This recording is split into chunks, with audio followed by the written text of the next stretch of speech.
Good morning. This is the New York City Board of Standards and Appeals Public Review Session for September 26, 2018.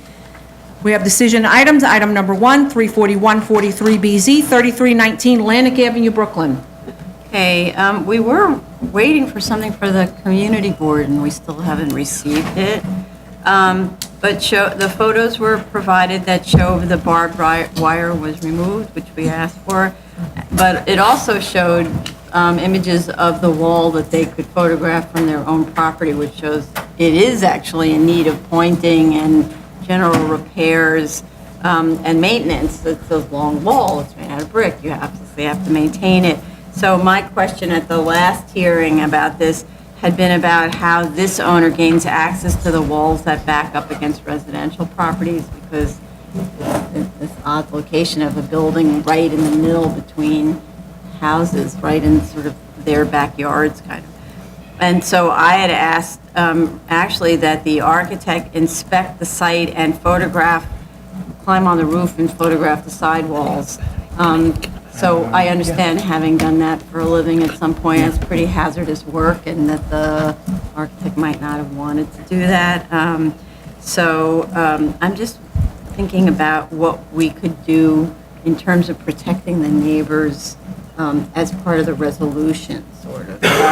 And wondering if, for instance, we make the maintenance of the walls that are on other people's property sort of a condition, and that it includes a requirement that they request permission from neighbors to access the walls when it's required. So it would mean they're doing some kind of periodic maintenance, just say every 5 years or something like that. They send a letter to the neighbors saying, you know, we own this property, we'd like to come and take a look, or maybe you write to us and tell us if you need any repairs on it or something like that.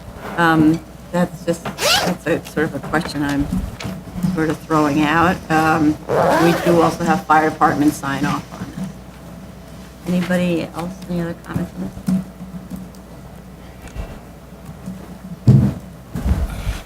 Item number 2, 16-12BZ, 184 Nostrand Avenue, Brooklyn.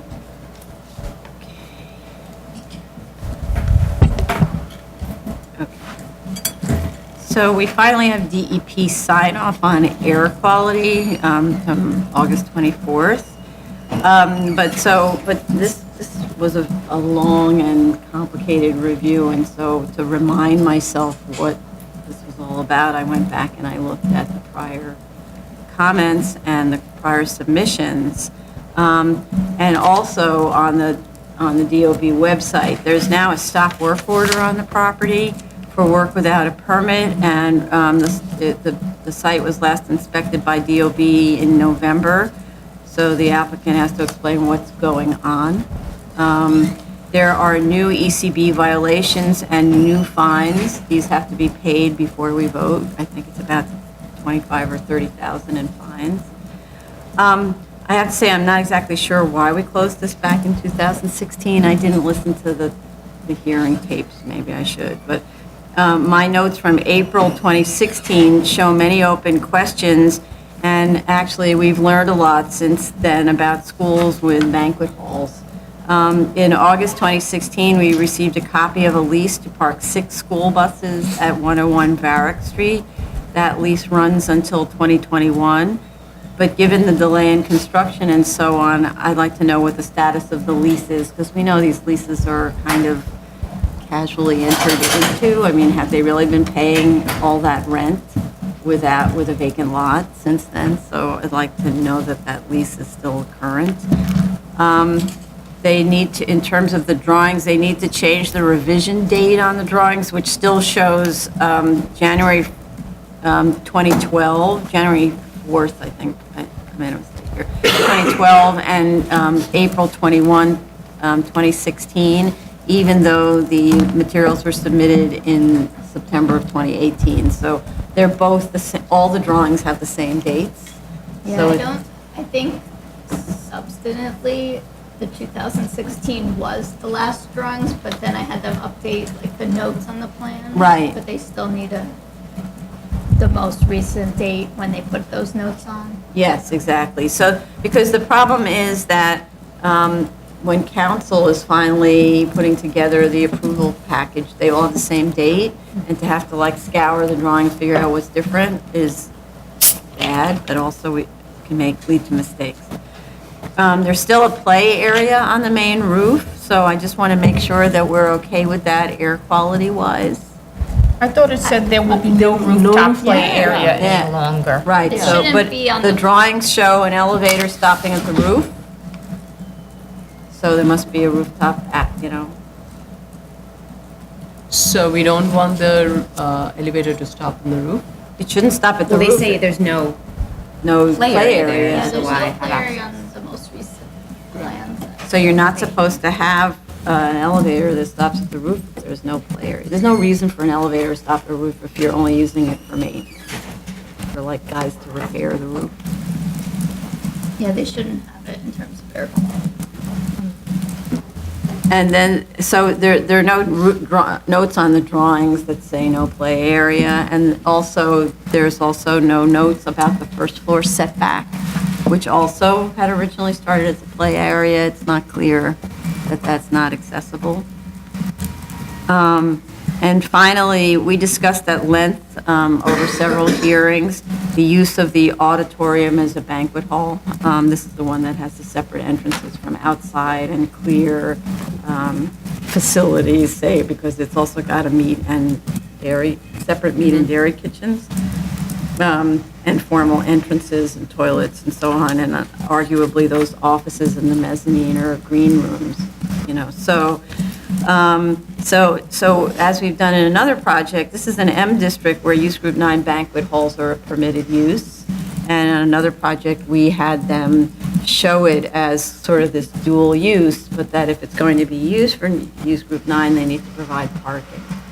So, so that's kind of my question to the commissioners. Do we do that with this one, which would be consistent with what we did with another one?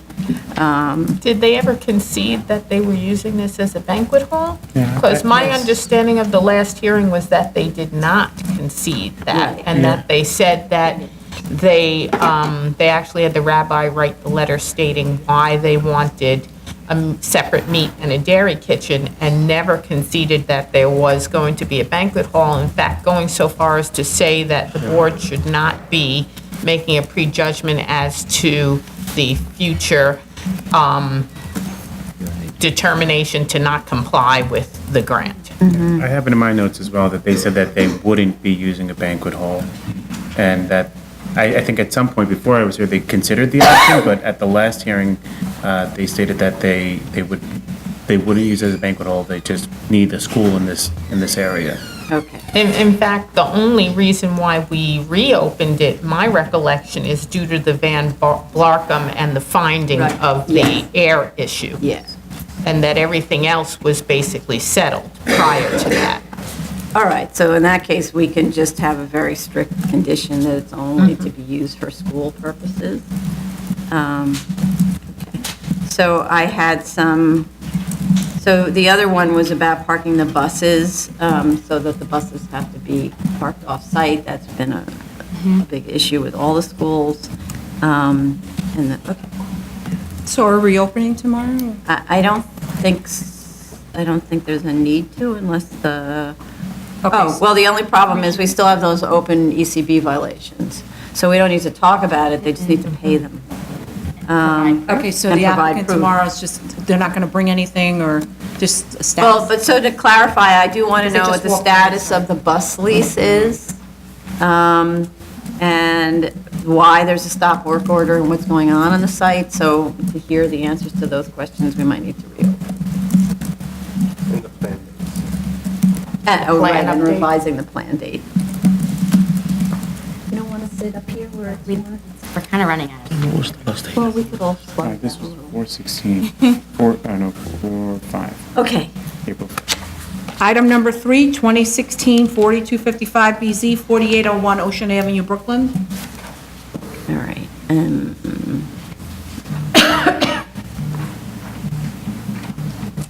Sorry. Okay. We last heard this in November, and we're awaiting a resolution by the Department of Buildings about compliance with flood regulations. They did get a ZRD1 and CCD1 from DOB, which imposed certain conditions on the project, which I cut and pasted, and now it's not showing up on my screen here. But at the November hearing and the hearing prior to that, we stated that you couldn't use illegal construction to count towards existing conditions, both for the purpose of this special permit and flood compliance. So if I understand the charts that they provided, legal construction in gross square feet was 2,659 square feet. So the maximum building size permitted by the ZRD1 is 3,771 gross square feet, and the proposed is 3,800 gross square feet. I do have to say that with the charts, I didn't connect the charts to what it said in the ZRD1. None of the numbers that are referred to in the ZRD1 show up on the chart. So in the ZRD1, it refers to an existing 1,760 square feet, and from that concludes that 1,112 square feet is the maximum that can be added. I don't see either of those numbers on the charts that were provided, so I don't know how they're complying with the ZRD1. We also need to see the calculations for the retained existing material that excludes illegal construction. And I don't think it presents a problem because this is actually quite a small change. But they didn't give us the calculations based on the pre-illegal construction, which we talked about last year. Anybody else? Continued hearing items, item number 4, 41350BZ, 691 East 149th Street, the Bronx. I think we finally have the right alteration type 1 application. It actually says proposed public parking for more than 5 cars. So that was what we were waiting for, and then this would be a conditional grant where we talk about the spill closure, which I think I might have read at the last hearing, but I will read it again tomorrow. Okay. Good? Mm-hmm. Item number 5, 24055BZ10, 207-22 Northern Boulevard, Queens.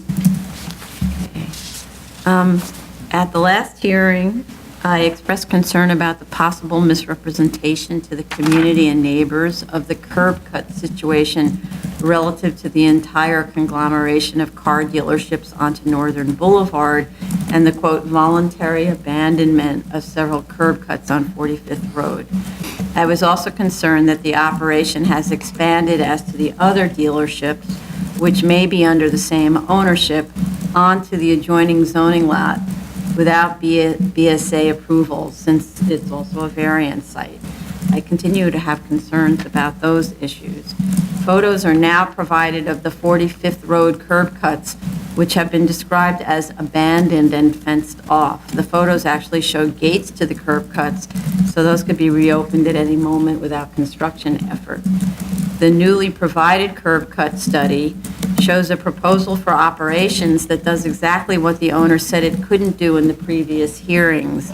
It passes from Northern Boulevard curb cut into lot 25, which is the Volkswagen Volvo parking area, drives within the site parallel to 45th Road over lots 45, 47, 48 to the subject lot 19, and out to 45th Road for test drives.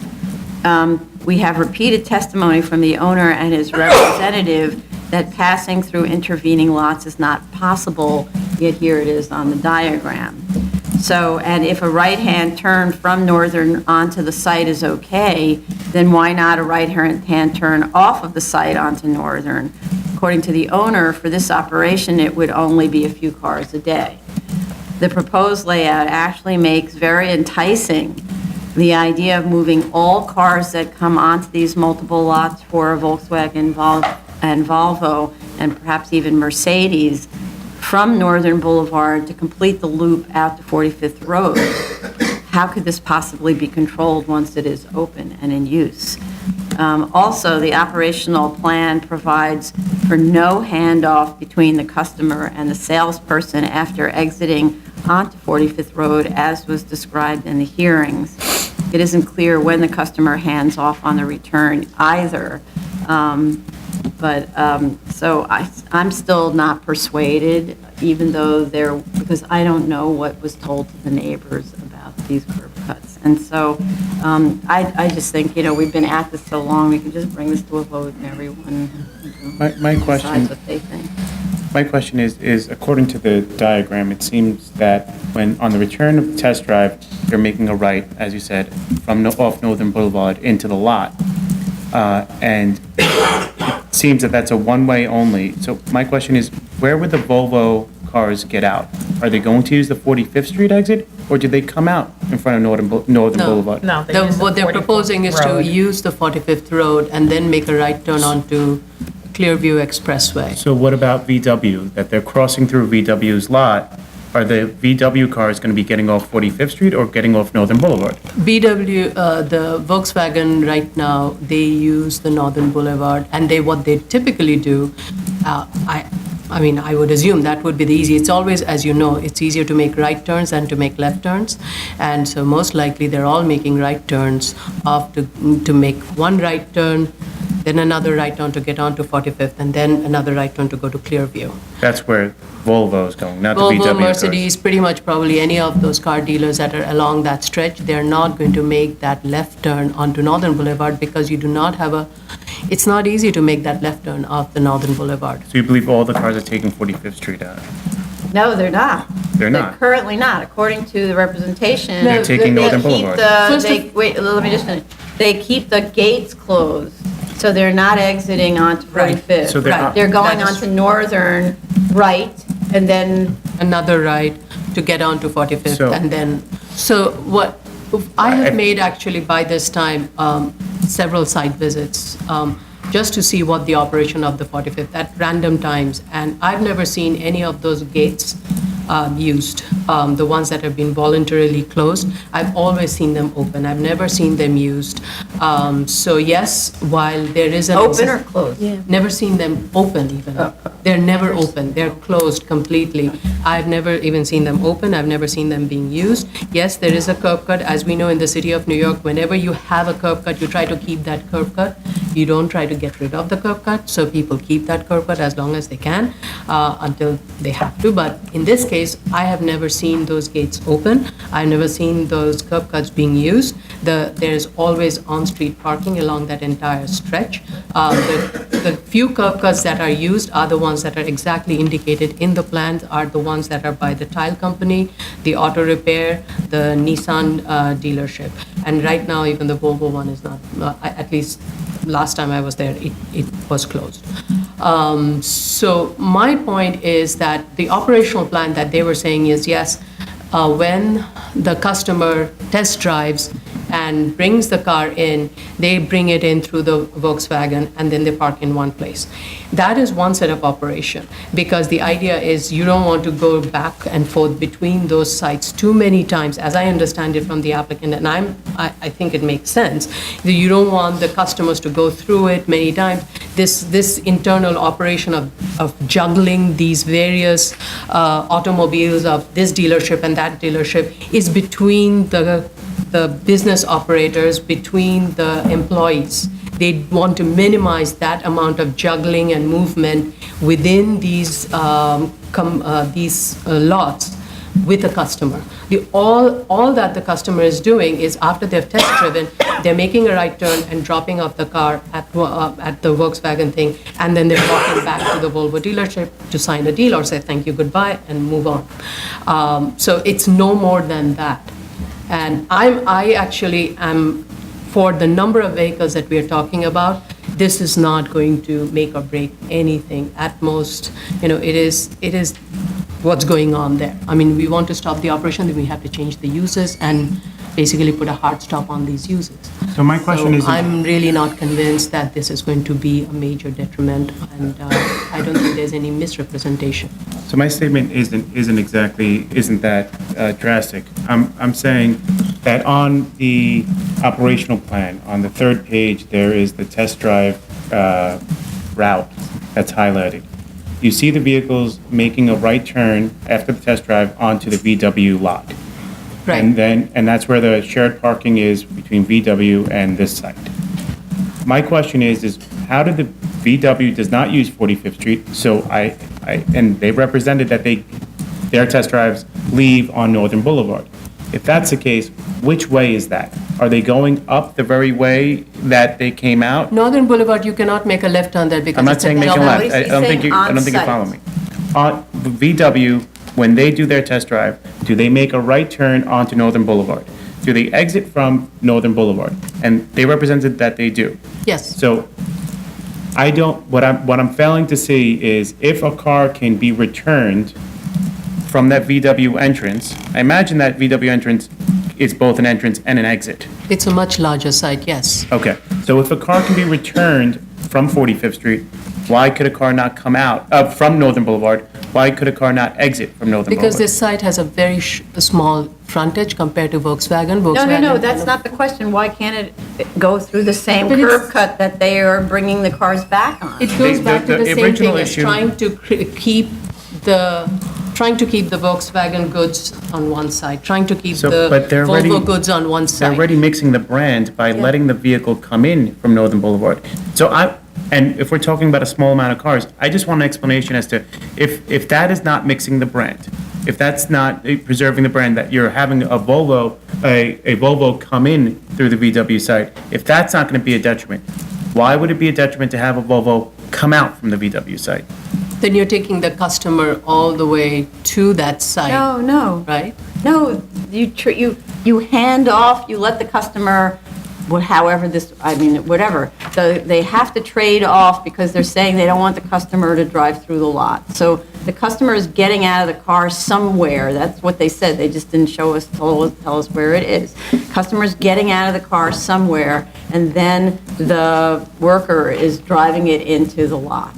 So, and that's the part. And then in terms of the test drive, they're saying somewhere there's a handoff, which we never found, between the worker driving the car off the lot and the customer getting into the driver's seat. We don't see any of that actually happening, even though they say it's I happening. think in the earlier version, in the operation plan, they had stated that the employee will drive the car out of 45th, and then at the Clearview approachway is where the transfer will happen from the employee to the customer. But they didn't show it in the drawing. Can I Yeah. just say something? Let's take this back a few steps, because I feel like we're in this endless computer loop. This previously was an auto repair shop with an unrestricted use of the curb cut on 45th Road, which meant that cars could pull in and pull out all day long. Cars that were breaking down, cars that were smoking, cars that didn't make it, cars that did make it, and nobody was saying anything about it.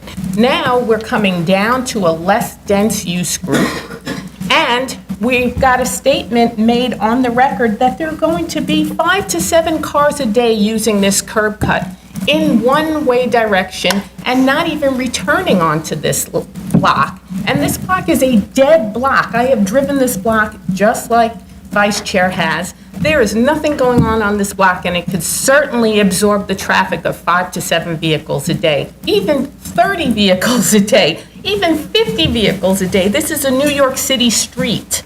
This is not a street in the middle of Iowa where, okay, if there are 30 cars going through a day, that's a big issue. This is a New York City street. Streets in New York City are traveled, yet this one is not traveled that much and can certainly absorb the extra traffic.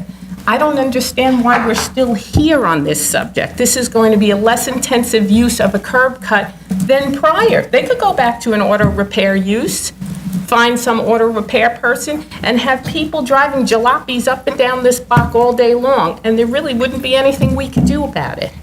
So I don't understand why we're spending so much time on this. Okay, so we don't need to appreciate talk that. about this anymore, we can just bring Yeah. it to a vote. The reason that I was being responsive to the community board comment well, actually, it was their condition that there be no test drives on 4th But they Fifth went Road. back to the community Right. board, and the community board said that the new operational plan is acceptable to them. And instead of us accepting that, many people on this board are doubting that the community board got the information that they should have gotten. And I don't understand why this is getting extra scrutiny that we're not giving to every other applicant who comes before and makes a testimony as to what's going to happen. I don't think we should be assuming that this is all a big hoax. Right. That they lied to the community board, and as soon as they get their grant, they're going to start putting Toyotas in here, and everybody wants a Toyota, and there's going to be 100 test drives. Maybe a I don't- bigger site. I just don't understand. Another thing that I want to point out, there are many auto dealerships, not just on this block, on the other blocks, and to get Clearview is the test route that auto dealers use with their customers. And it is, as we all know, those who drive, it is always easier to make right turns. So all these auto dealers, and that is not in our purview. These auto dealers are using the right turn to get to Clearview. And so for one sole resident to say that this is being used as a test drive by Volvo and Volvo will exacerbate that situation, I think it's a very gross misrepresentation, because already this is being used by some, and who is using it, we cannot fault it on this institution, and we cannot therefore say they should not be allowed at all. We do not have that authority. And I think this number of vehicles that this particular use is proposing, the number of, as Commissioner Otley Brown said, this is a much less noxious use, and the total number of vehicles per day that it would be used for test drive is so minimal, given Okay, it's not let's going to be not significant. repeat I'm this just- again. I Okay, just so want to let's just reiterate it. finish. Okay. Yeah. All right, let's move on. Okay. Go ahead. Oh, you're not going to vote or anything? Okay. Okay. We can't, it's a It's a- it's so a sorry. review session. Sorry. It'd be easier that way. Yeah. Sorry about that. Item number 6, 17096 BZ, 8501 Flatlands Avenue, Brooklyn. Okay, we have fire department sign off, and they made a proposal about how to prevent cars from parking on the street, which this is, this ongoing battle, but their idea, which is a reasonable one, is to install a security camera with 24-hour surveillance to monitor the sidewalk. That might discourage some people because they know they're being watched. To put a no parking sign on the sidewalk fence that says no parking on the sidewalk, and designate an employee to ensure that no parking is permitted. And so we can make that part of the condition. I don't know how they prevent it. It's like we have this problem at so many sites. Well, now we have a site and compliance. Yes, but, the thing is, they move the cars today and then they come back tomorrow, so, and we don't have any authority to issue tickets or anything like that, so. This is really police department. Yeah, perhaps we supposed could to- send a resolution to the local police. Yeah, exactly. Okay. Next case? Item number 7, 19705 BC, 813 Broadway, Manhattan. Okay. So based on the additional materials submitted, and especially the letter from the lender, I have no issues with extending the time to complete construction for 4 years. But I do think that they really need to have completed construction by then, as a further extension will mean almost 18 years of extension, and that is far too much to allow a variance to linger without vesting. So I would want to make a condition that no further waivers except for minor ones to allow time to obtain a C of O on a completed building should be granted. You can't just have an indefinite extension. We've debated whether you were even allowed to extend a variance. However, I still don't understand the need for additional floor area, which is being realized through approximately 1,500 square feet in modified floor area deductions, which have not been explained, plus the area added for lot coverage. The floor area plans don't explain why the areas on the roof, besides the stair and elevator bulkheads, are deducted, nor why the bump outs at each floor are deducted. An elevator that stops at the roof cannot be a bulkhead deduction. It's only a bulkhead deduction when it doesn't have a stop. Stairwell deductions show more than 8 inches in width is being used, which is a new provision in the zoning resolution that gives you 8 inches along the length of the stair. I believe the area of the stairways serving the cellar and stair and deductions number 6, 7, 8, and 9 on one of the stairs are not permitted to be deducted since they serve the commercial areas. Those deductions are only available for the residential stairs. I'm also uncomfortable with the idea that a change in building code drives the right to additional compensatory waivers. That can potentially be used in future as an A finding, and zoning and code regulations are not the unique condition or the source of the hardship. Many projects fail to vest prior to a change in building codes, but that doesn't entitle them to either additional waivers or a variance to start with. Those are my comments. Anybody else? I didn't see the 7-Eleven lease. I think we asked for the lease. Speak louder, please. We asked for them to produce the lease for the commercial use now, and we weren't provided that.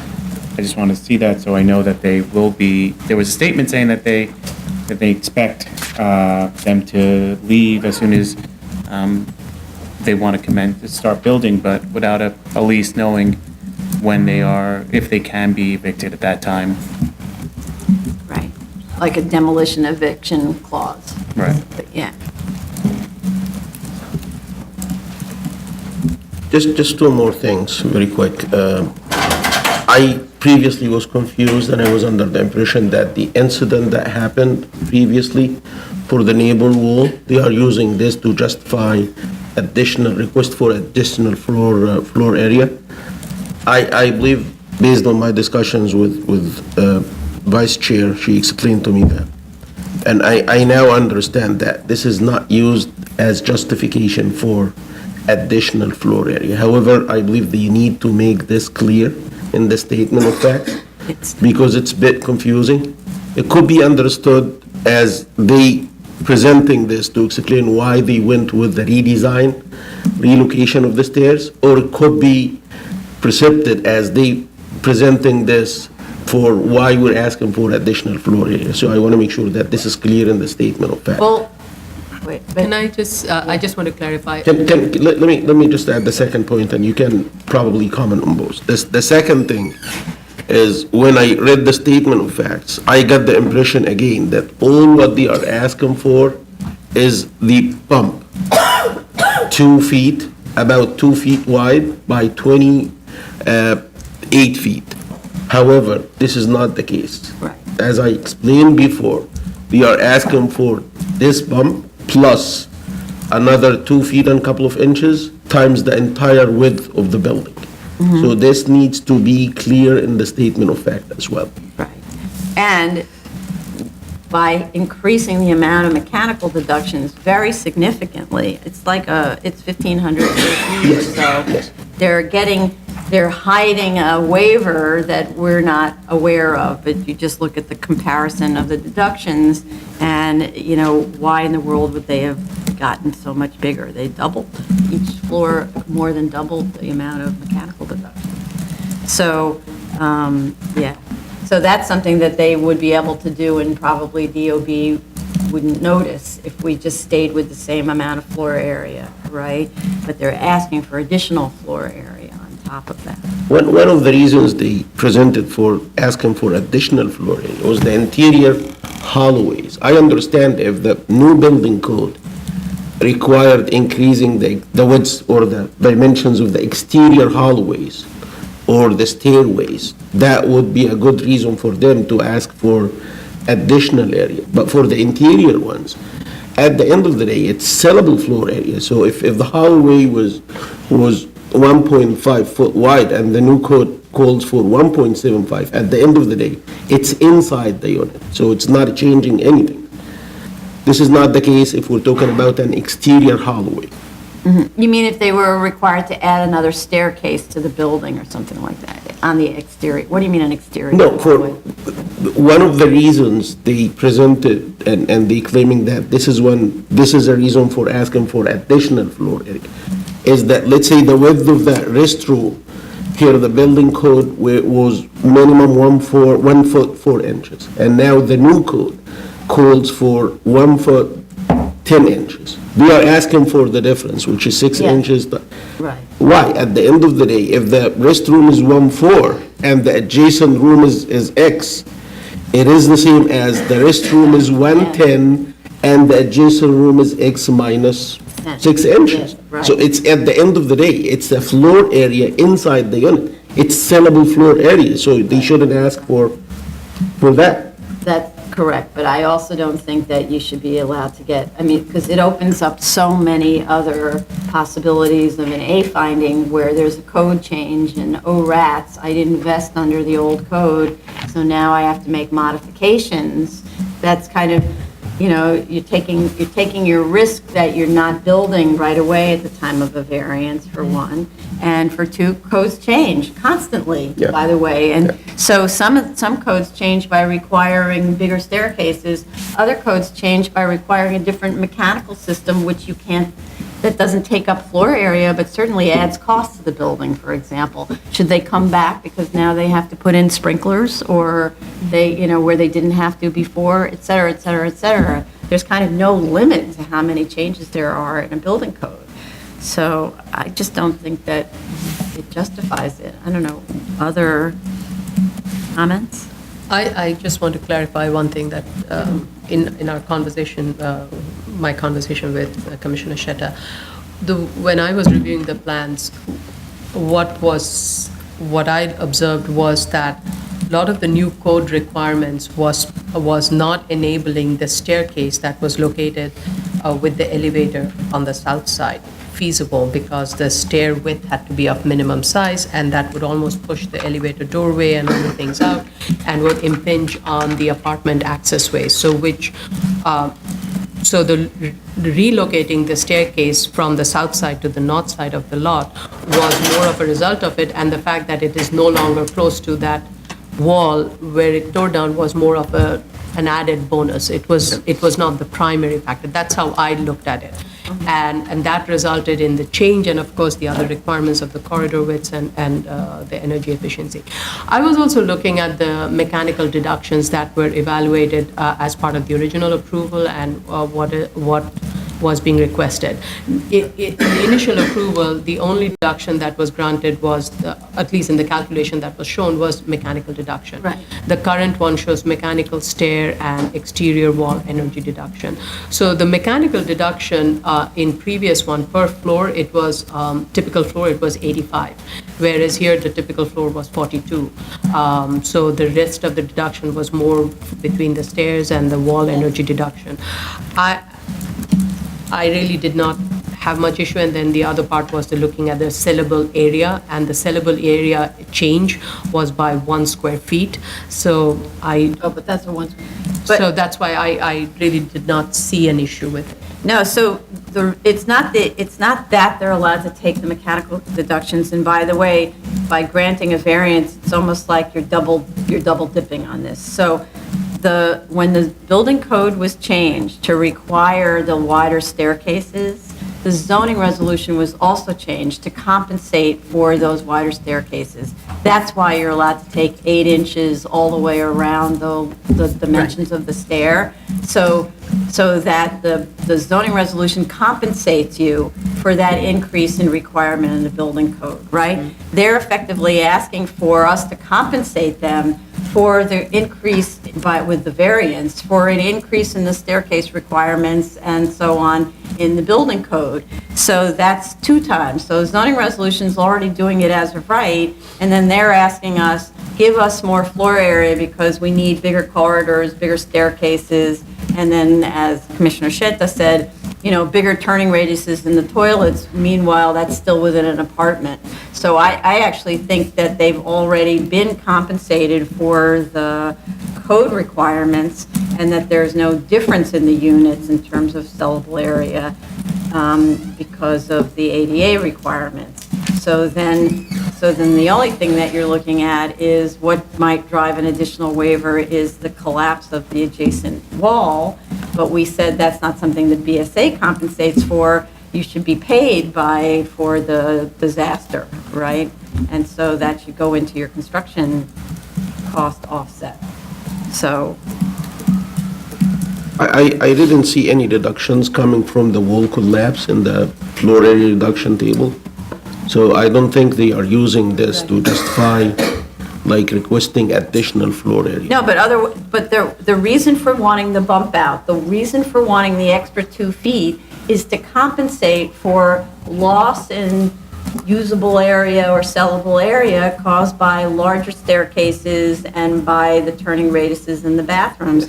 There's a whole diagram that shows us that. Right. Look, the bathrooms had to get so much Yes, bigger, the yes, staircases yes. had to get so much bigger. But then we see the staircases have deductions that are allowed, and as you say, the bathrooms are inside the units. So, what they're doing is they're sort of asking for, in a certain way, a windfall. It's a double dip in the way I see it. And it's not just the pump, like I said, it's the pump plus 2 Plus, feet times the right. entire width, yes. So, sometimes we see things like, well, it's mostly with schools, so it's really a different thing, where they discover some subsurface condition, or they find out that the kind of steel that they have to install is so expensive that they really can't afford to do the project the way that they came to us about. And so then we look at the impact, but it's a school, and so it's going to cost them $2 million more to use that kind of structural system, which they didn't anticipate. That's a kind of a different thing. But it doesn't sound like that's what the issue is here, and it doesn't sound like it's costing them more money than what was originally calculated in the financials.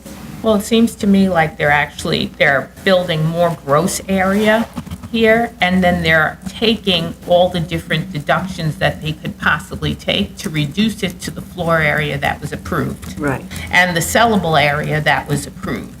So the way I see it, DOB is the final determinant as to whether or not the mechanical deductions that they're requesting are actually going to be approved.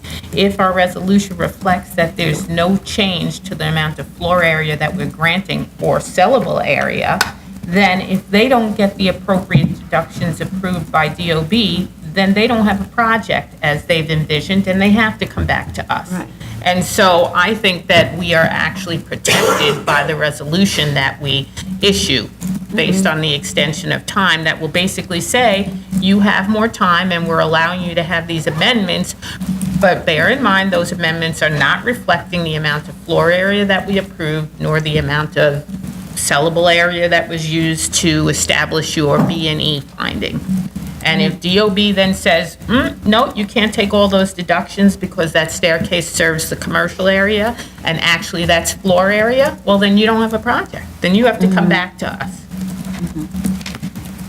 So, but the short of it is then, you would be okay with the additional bump outs? The additional gross square footage, yes, provided it doesn't lead to Additional- an increase in either floor area or sellable area.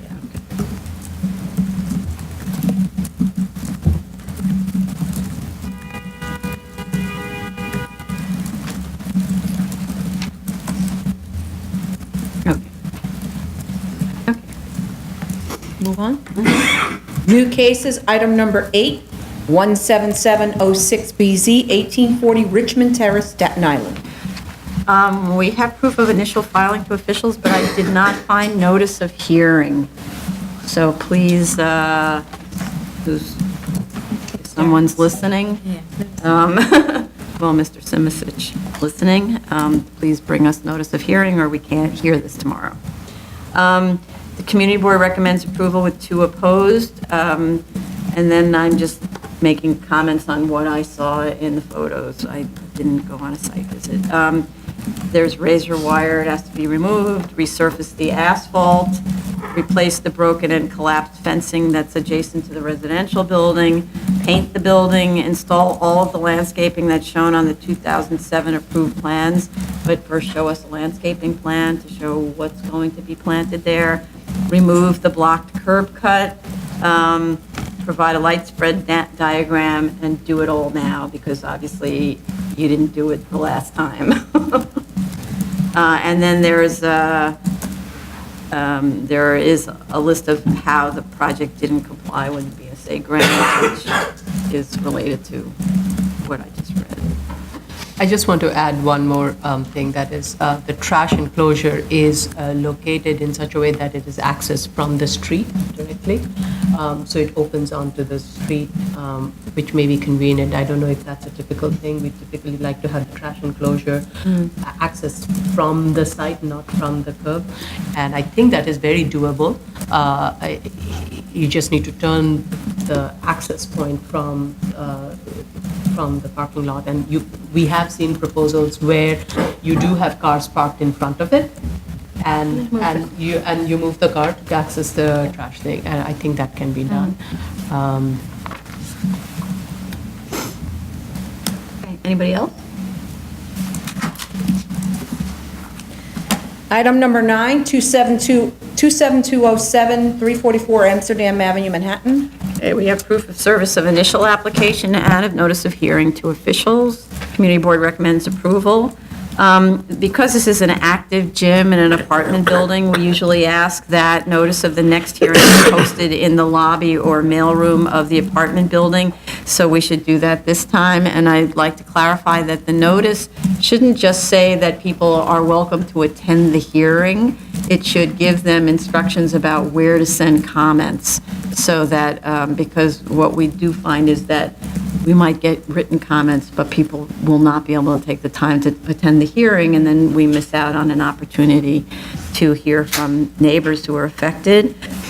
There is a fire department, what's called a letter of approval from 2009, and so I just want to make sure fire department is okay with the project. And there was no mention of the hours and whether they're the same as what was approved, so I'd just like to clarify that. Any other comments? I guess we don't know if any noise complaints have been No. received, so that would be the purpose of the hearing. Yeah, that's the Notifying. notification. There's an error in either the statement or I believe the plans. It seems like the area of the PCE the number has been transposed. In one of them, it's 48,247 square feet, and in the other one, it's 48,427 square feet. So if they could just figure out which one's correct and then correct the other one.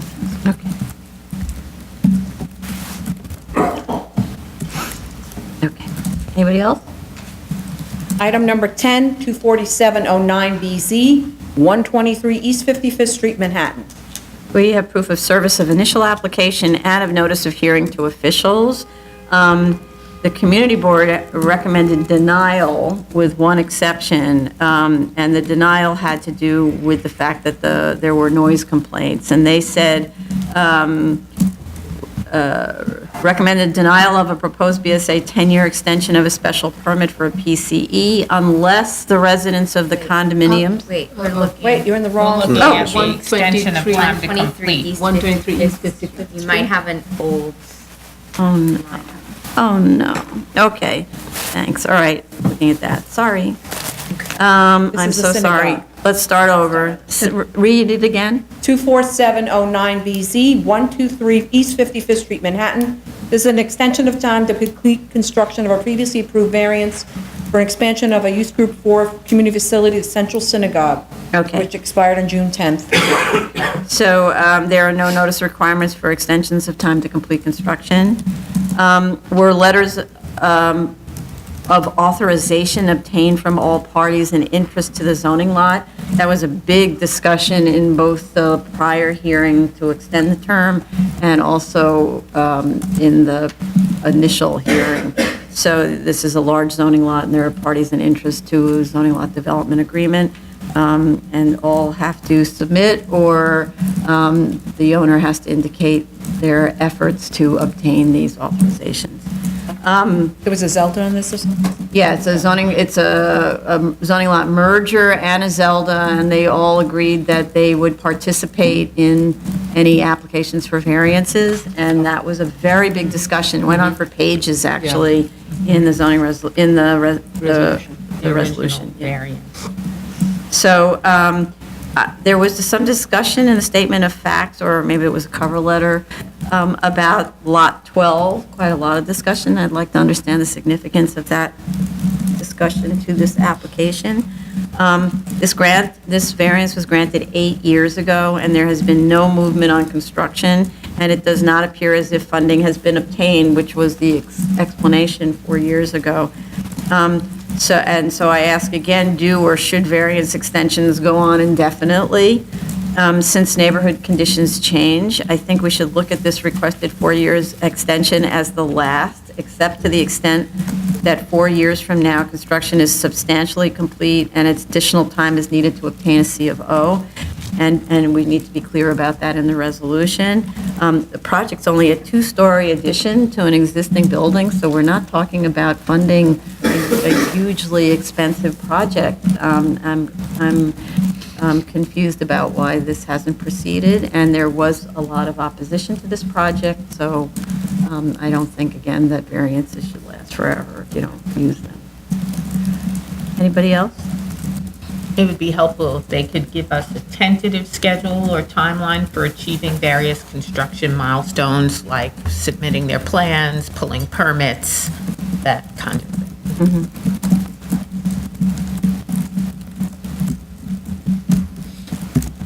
Go on, just a second.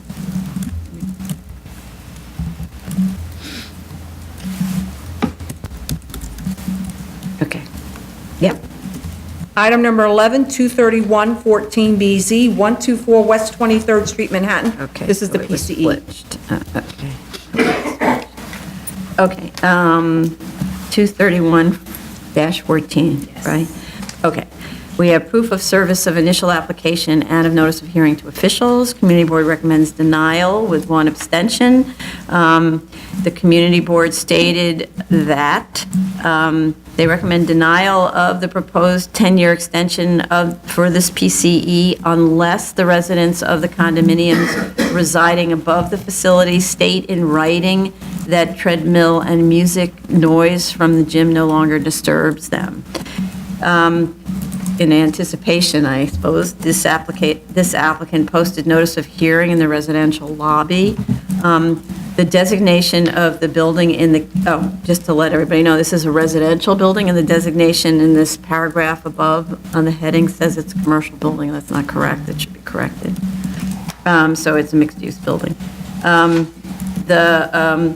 So they posted a notice of hearing in the lobby, but it is one that said if you're interested in this application, come and attend the hearing, as opposed to submit your comments.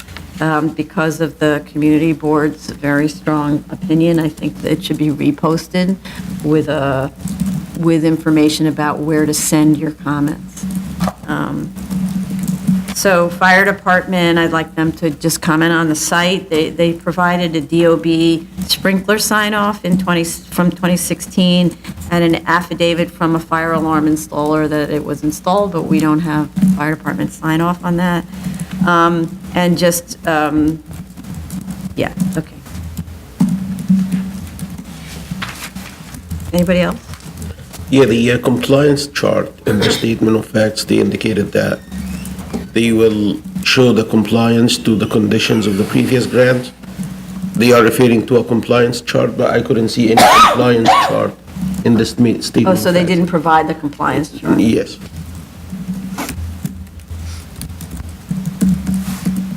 Okay. All right. Appeals calendar, decision item number 12, 2017-68A through 2017-96A. This is 749 Teresi Loop and 11 to 16 Frozenon Lane, Staten Island. We're waiting for the restrictive deck. Right. There's a request for adjournment for restrictive deck, no fire department. For restrictive, but I thought that again? they were going to talk to the fire department about parking. Right, was but I my believe understanding. that issue is Been resolved? resolved. They're not changing their letter, I believe is what the Okay. applicant told me this morning, not changing their letter. But they still have to submit a restrictive deck, I think, Okay. a revised restricted deck. So the parking situation is not changing? Not changing as far as I'm aware of. Okay, so that's We can ask something, fire department will give testimony tomorrow about what happened, okay? So, yeah, check up on what they decided.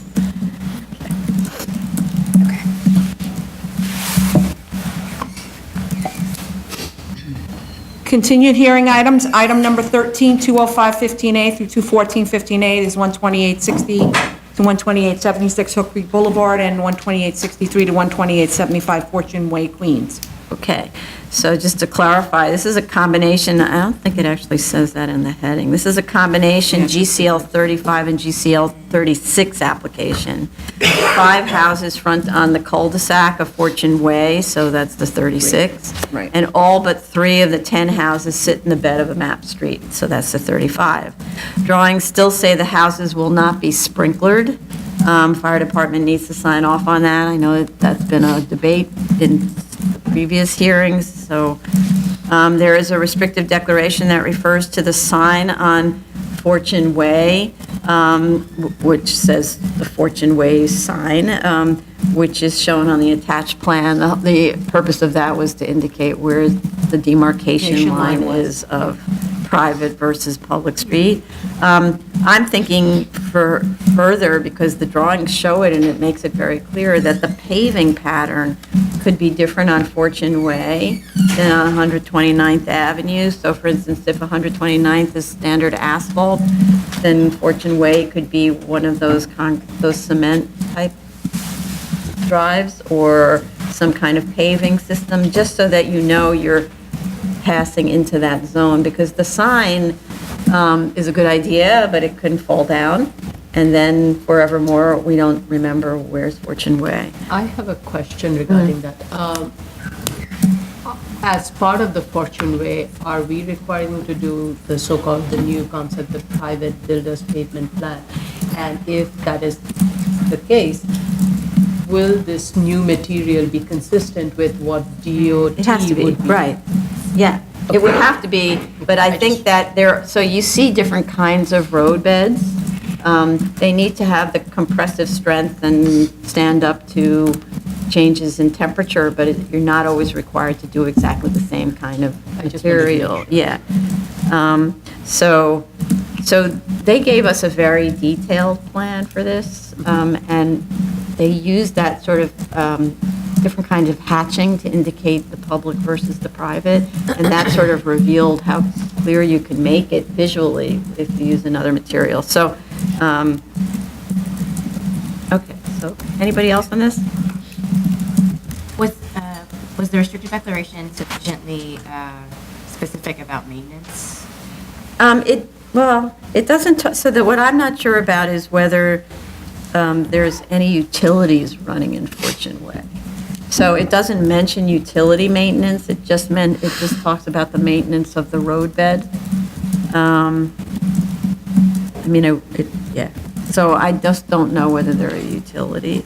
I need to look at the actual language, we'll take a look at it again, okay?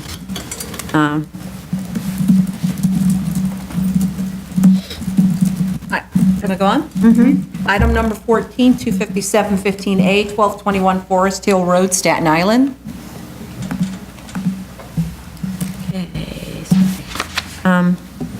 So I continue to be confused by this application. The alternate proposed building which they submitted is set back further on the lot, 15 feet from the widening line, and doesn't need a GCL waiver. Right. It's 130 feet long, so they should just build that. This isn't a variance application where you have to prove a hardship. It's these GCL 35 waivers are where there's no place to put the building except right in the bed of the map street, and you try.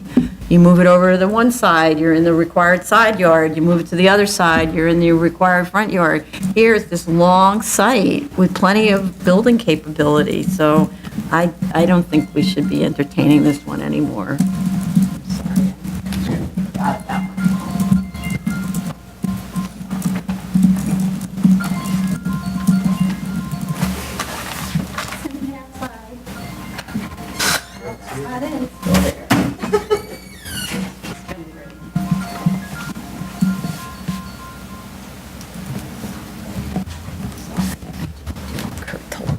Okay. So I think we should just close this and be done with it.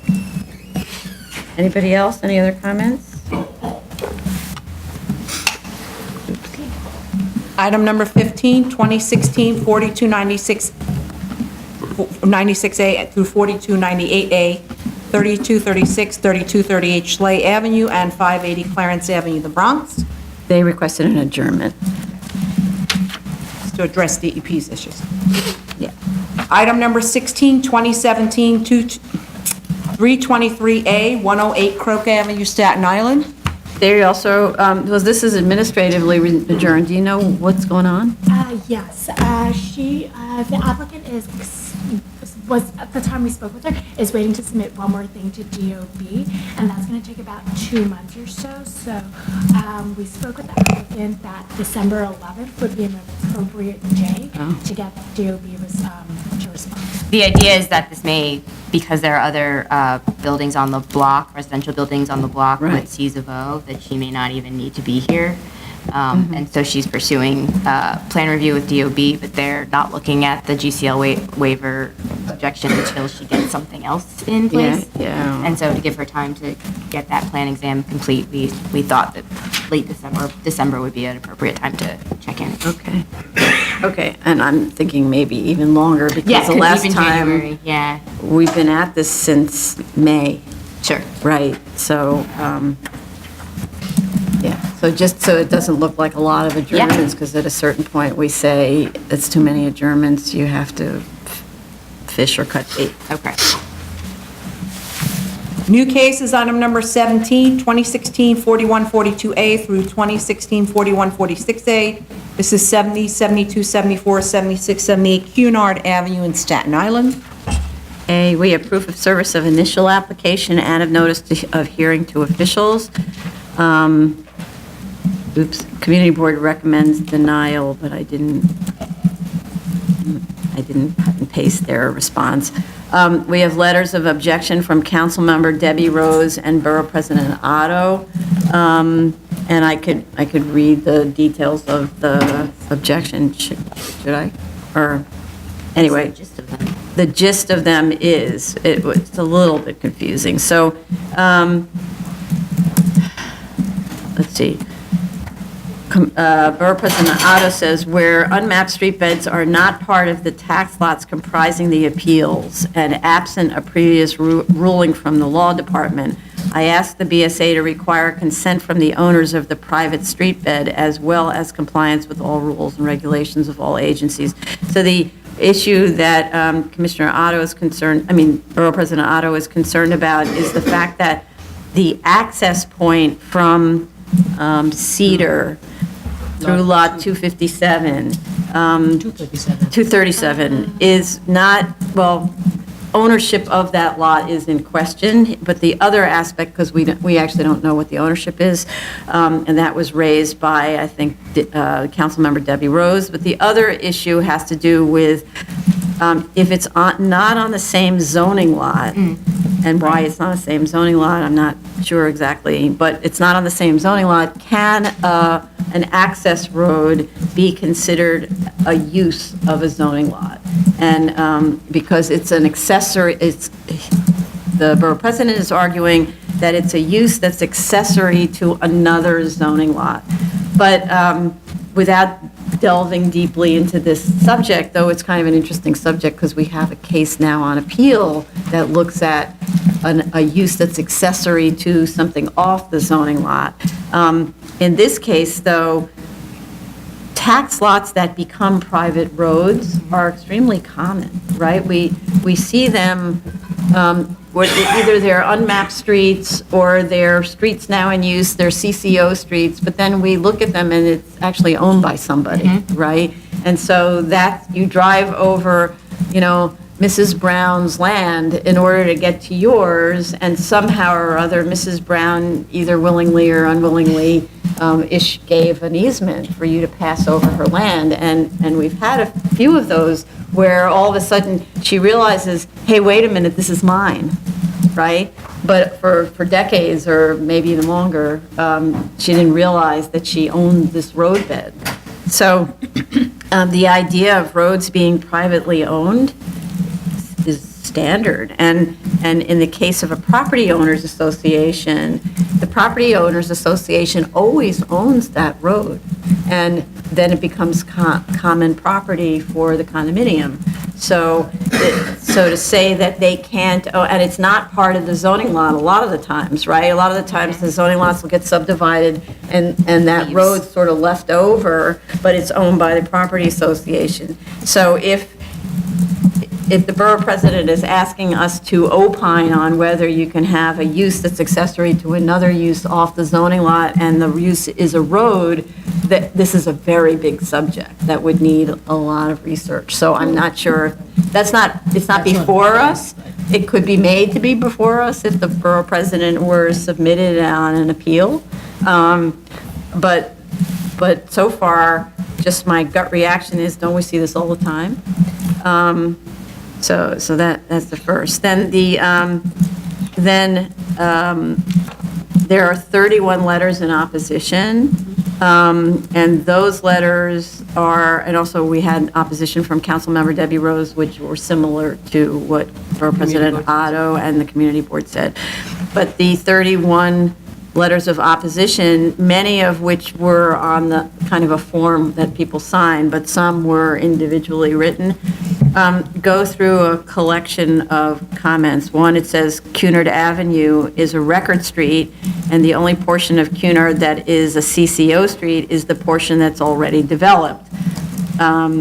There's no HOA on file with respect to that portion of Cunard Avenue. Then they say the egress to Cedar Terrace is substandard and does not meet fire department code. At its widest part, Cedar Terrace is 28 feet with sections as small as 25 feet.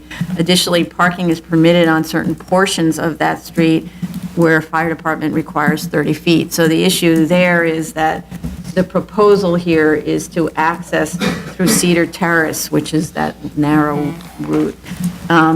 There's then other things that are mentioned. There's no record of a DEP permit or DOB permit on the website. Well, that's obvious because they're still in process. And city planning has not approved the application. We're aware of that. And the application proposes an access lane of 30 feet paved and improved on existing lot 237. The lot dimension is 50 by 100 feet, 104 feet. Why are they not proposing an access lane of the full width of 50 feet? That's a reasonable question. And then they're concerned about traffic and density and parking, water damage from erosion, which is a fair concern, excessive density, snow removal and safety. Snow removal we would deal with here. So the applicant had, in 2015, an interdivisional meeting with city planning, which indicates that and they gave us the record of it, which indicates that the project must go through ULURP and seeker review because it needs 2 waivers that are ULURP actions. So I just ask, even though we're only talking about 5 houses, I ask, you're already going through ULURP and seeker, why not just tie the mapping action onto that so that DEP can look at all of the issues that would be looked at in a mapping action? It's an extremely steep slope site. There are all kinds of issues, some of which will be addressed through the natural area analysis. And city planning's comments in that interdivisional meeting record show that this is a very complex project, and so with complex review requirements. Then just looking at what I'm observing from the drawings, there's this long tail on lot 73, which is one of the houses, that continues down the steep slope and connects to whatever it's called, Waldron Street. I'd like to understand what the purpose of that is. It might be an easement route, but I can't tell. There's no indication of what that is. I also don't think the individual zoning lot sheets that were provided match the CPC 100 sheet. So clarify on CPC 100 the confines of the zoning lots and the property lines. There's a 2007 letter from Fire Department, and we need an update on that. DEP in July of this year had comments.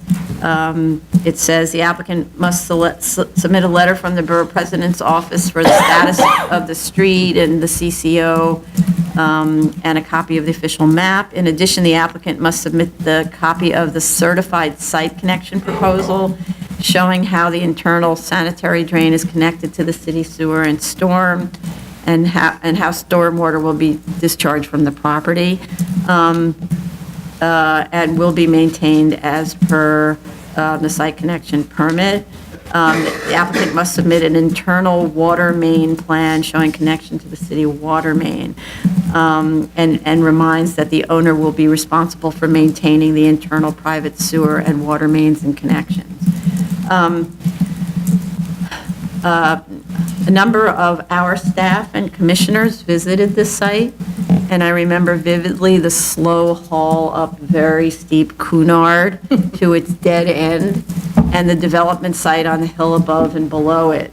It is a heavily forested area, and the development site is extremely steep. So I actually understand the idea of trying not to access those houses from that steep route, which was really, I'm trying to imagine what it's like when it's icy. I mean, you need to have cleats on the bottom of your shoes, or I just don't see how you walk up that hill. So I understand from a planning perspective and a design perspective why instead they would want to come from the other side, where it's a much more shallow slope. But we still ask who owns lot 237 and who owns the bed of Cunard that is the access to the houses. And if we're to consider this application, we'll also need an HOA and a restrictive deck on maintenance and so on. And I note that though the drawings don't show it, there is new development completing construction at the corner of Wandel and Van Duzer, and it looks like actually a road is being installed to access the Wandel frontage of the subject site. So if this owner is somehow related to that development, they should speak to it and what that road is actually doing. It actually looks like they're building a road as opposed to access for the earth movers, because the buildings are already completed, so I don't know why you need access for the earth movers. Okay, those are my comments. So I had a question on lot 237, and I did look at the, at least on the acrest in terms of the ownership. It seems the ownership of lot 237 and the subject site is the same. And I also looked at the ownership of the new development along Wanda, and they're not. They're under.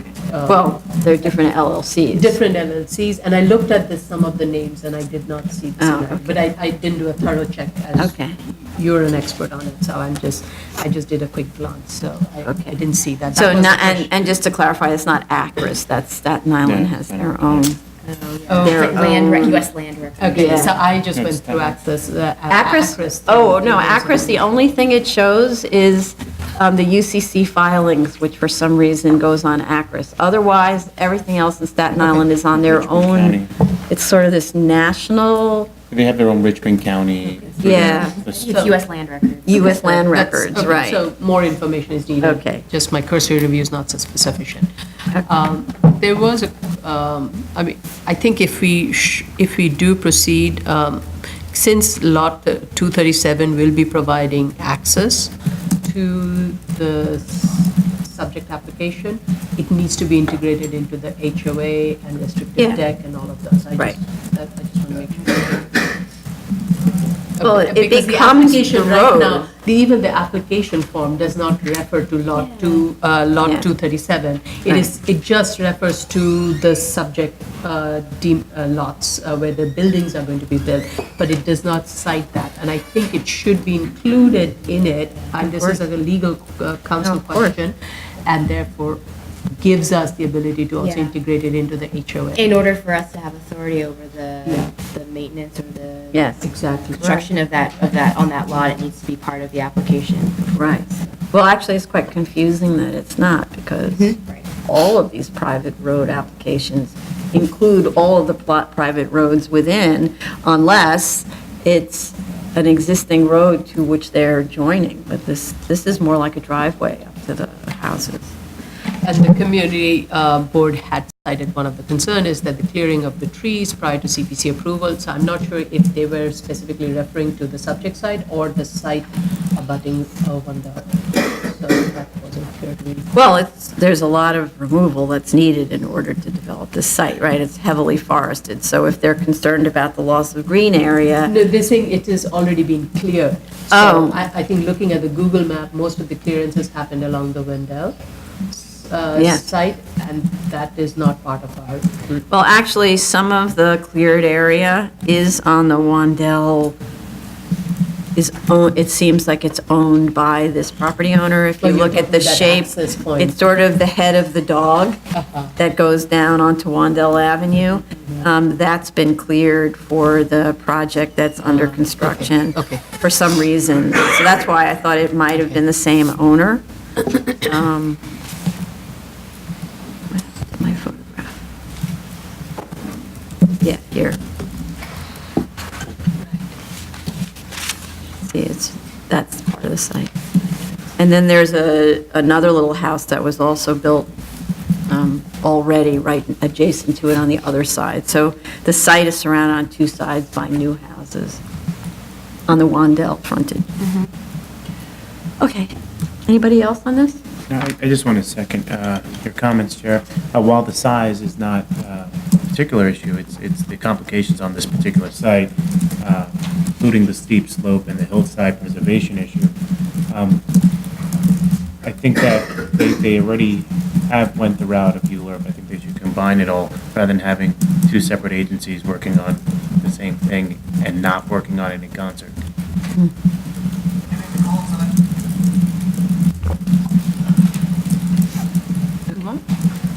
Next case? Item number 18, 2017-16A through 2017-19A, 1558-62 Clinton Street, 150-9395 Clintonville Court, Queens, and item number 19, 2018-105A, 150-87 Clintonville Court, Queens. Okay. So just to clarify, we have two different case combined numbers, them, but yeah. they're all blended together into this one case file. We have proof of service of initial application and of notice of hearing to officials. This is also a GCL 35 and 36 application with 4 of 6 houses requiring GCL 35 waivers and 3 houses GCL 36 waivers. There is DEP acceptance of the drainage plan, or let's say acceptance that there will be an amended drainage plan, which I don't really understand as a concept, how you accept that you're eventually going to get it, but that's their department. DOT submitted a letter stating there is no capital improvement plan for 16th Road. And when you look at the street grid, the layout of 16th Road is actually quite confusing. 16th Road, which is developed further south, if it's prolonged the way it's proposed on the map, it wouldn't meet up with Locke Avenue, which is sort of the equivalent of 16th Road, unless it were actually shifted south, and then it would run through a church and a school. So I don't think that they actually ever would do it, because it doesn't seem like it gets you anywhere. It sort of sends you to a poor intersection.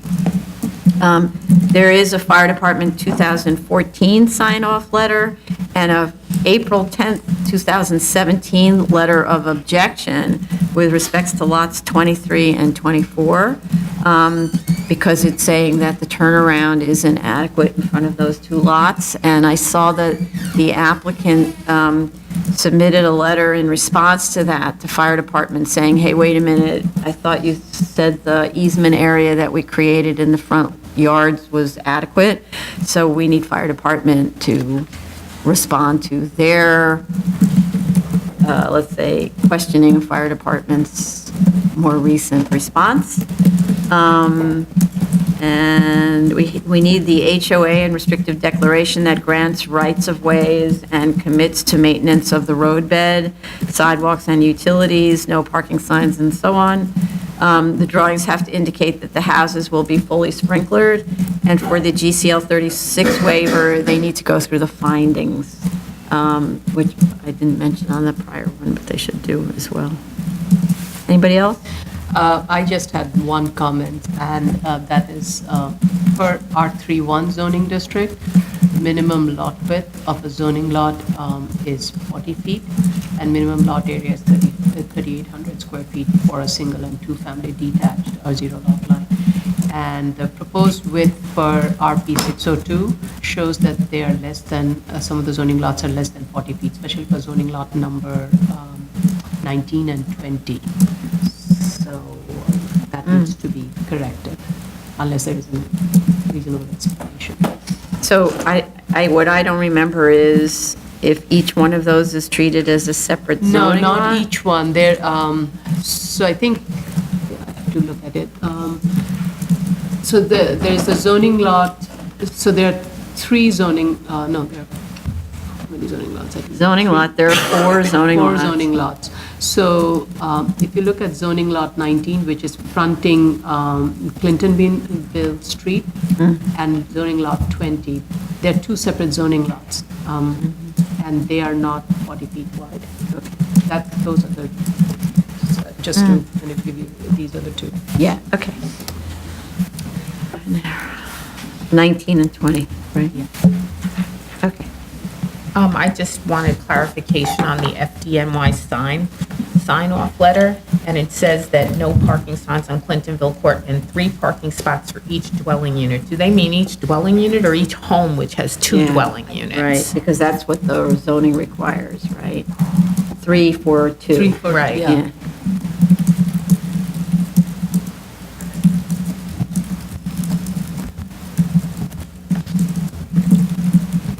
They say each separate dwelling unit, yeah. They may not have realized these are two-family houses. Okay. Move on, or anybody else? Anybody else? Any other comments? No? Zoning calendar, continued hearing items, item number 20, 8915BZ, 92 Walworth Street, Brooklyn. Okay, with respect to the uniqueness study, while I agree the site is undersized for many types of commercial use, I disagree that the other 5 narrow lots with existing commercial uses in the M11 are better off than the 5 vacant lots. The statement of fact states that at the time these lots were improved with commercial uses, they benefited from a less expensive marketplace.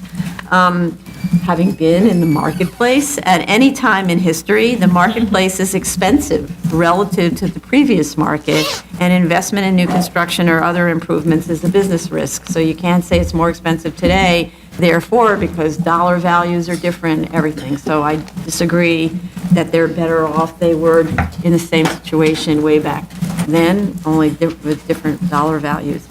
With respect to neighborhood character, the study was revised to show actual uses of sites and buildings, and not the projected uses, which was kind of skewing the land use analysis.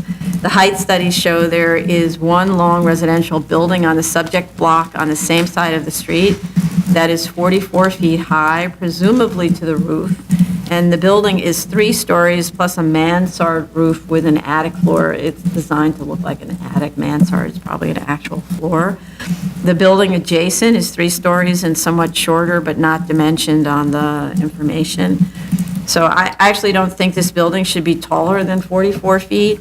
The floor-to-floor heights are tall at 10 feet, which is actually higher than some of the luxury. We had a project on 19th Street recently where they brought the floor-to-floor heights to 9.6, and that's luxury apartment building in Manhattan. So reducing the building height to 9.6 would bring the height down by 2 feet. And I still don't understand the reason for raising the first floor 3'6" above grade, other than to create an illegal living unit in the cellar, because it's a cellar. This level could be dropped by 1 feet for an overall to the roof of 44, and there you'd have 44 feet, which is probably what the other building did. As designed, as designed with that raised floor, it makes the accessible unit cumbersome because it relies on a wheelchair lift. So I actually don't understand why you do this. However, there are stoops at that residential building up the block, so it's within the context of at least that building. This building is in a Zone X flood zone, so there's no base flood elevation set. It's a little bit of ways from where it switches to an AE. The height of the stair bulkhead is greater than 9 feet, the way it's shown on the section. The bulkhead, because it's all the way at the front of the setback, the bulkhead height should be reduced by sloping to follow the required height at the landing. So that would drop it to 7 feet or so at the front, and then it drop, or actually, probably less than that, 7 feet at the rear, and then drop down, because I think that's the direction of the stair. Both side elevations have to be provided, and they have to show materials on all the sides. We didn't get a material schedule, so we don't know what number 14 on the rear wall is. These are kind of detailed plans, so the architect is working with sort of number codes to indicate materials, and because we don't have a materials list, we don't know what they are, so they should show that. And just a reminder, no EFS is permitted anywhere. And I just want to add that this is an area where we see a lot of those illegal balconies built on the street, where there's these kind of balconies and cages that hang way over New York City property. Under no circumstances shall there ever be a balcony of that type, or those window cages that extend over the city streets. They're not legal, and we're going to underline that for this property owner, okay? The kid thing. Yeah, exactly. And by the way, there was a photograph like that on Google. Okay. They revised their financials to note that the project's now a little smaller because they did set back that top floor. And the return is now a little bit lower, which is a combination of the lower construction costs for the smaller building, and also that the fourth floor apartment is now 2 bedrooms instead of 3 bedrooms. So it decreases the overall return to 5% from over 6%. So I believe it's still meeting the E finding. Okay. In terms of the neighborhood character, I think it's a transient neighborhood, so use as proposed, it's reasonable, and I think with regards to the height, if the floor-to-floor height can be brought down, I don't think I'll have any issues with the proposal. With regards to it being 3 feet above ground, I can understand it's more to provide the privacy for the ground floor unit. Maybe it can be reduced a little bit more, but it doesn't have to be brought all the way to the ground level. Okay.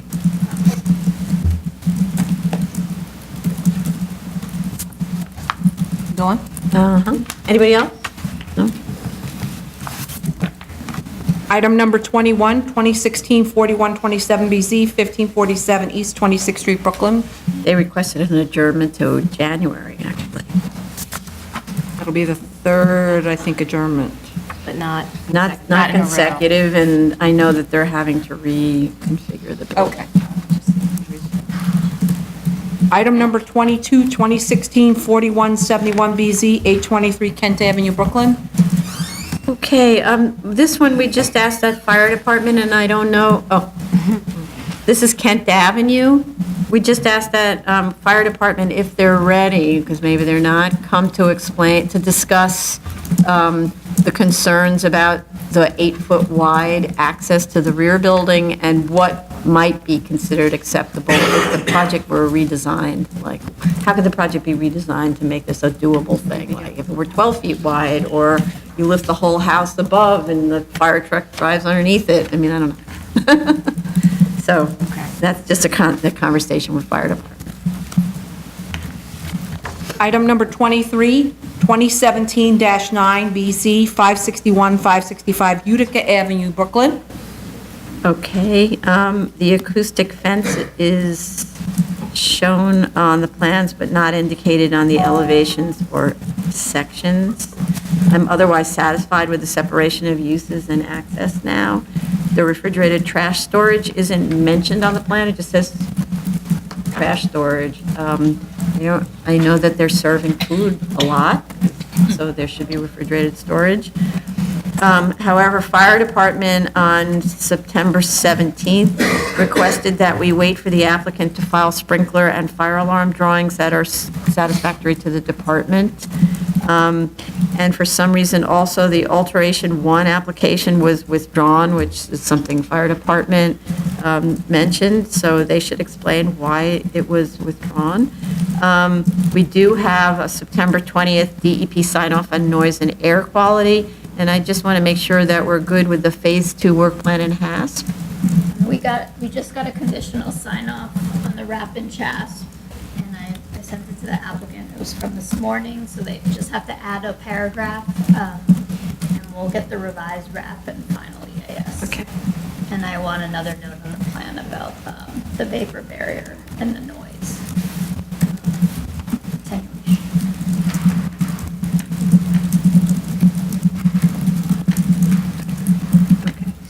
So they know what that note is? Yeah. Okay, so the attenuation is for DBA Yeah, deduct. 31 dpa. That's what DBA. I'm not sure, I couldn't find it on the plans. Okay. No, I didn't see it. Yeah. Okay. Okay. Item number 24, 2017-20BZ, 550 Fifth Avenue, Brooklyn. It's an adjournment request on this. Yep. Item number 25, 2017-149BZ, 510 Quincy Street, Brooklyn. The applicant provided proof of a 34-year J51 regulatory period that begins in 2002 for Lot 19, otherwise known as 671 to 685 Gates. I'm mentioning the addresses because it's so confusing what's where. Can you repeat that address? 671 to 685 Gates Avenue, that's Lot 19. The materials don't show what the terms of the abatement are, what they have to actually do in order to qualify for the J51. The owner explained, so I would like them to give us that information. The owner explained that the HUD regulatory period will expire in 2026. So there's no commitment to keep the rents at the low income range, only rent stabilized under J51.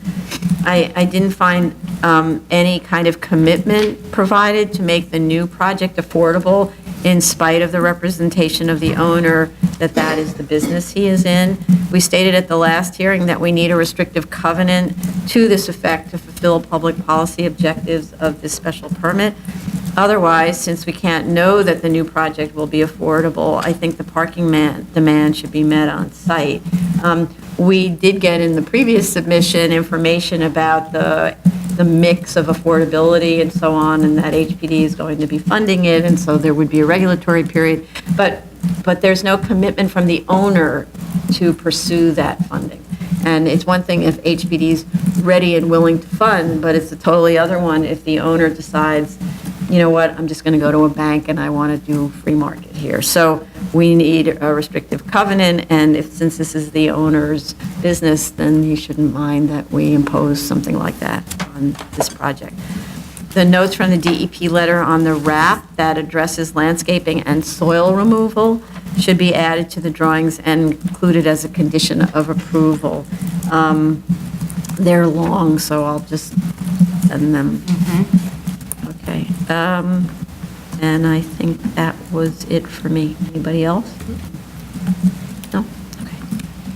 Item number 26, 2017-192BZ, 5402, 5414, Fort Hamilton Parkway, also known as 1002, 1006, 54th Street, Brooklyn. Scrolling, sorry. Okay.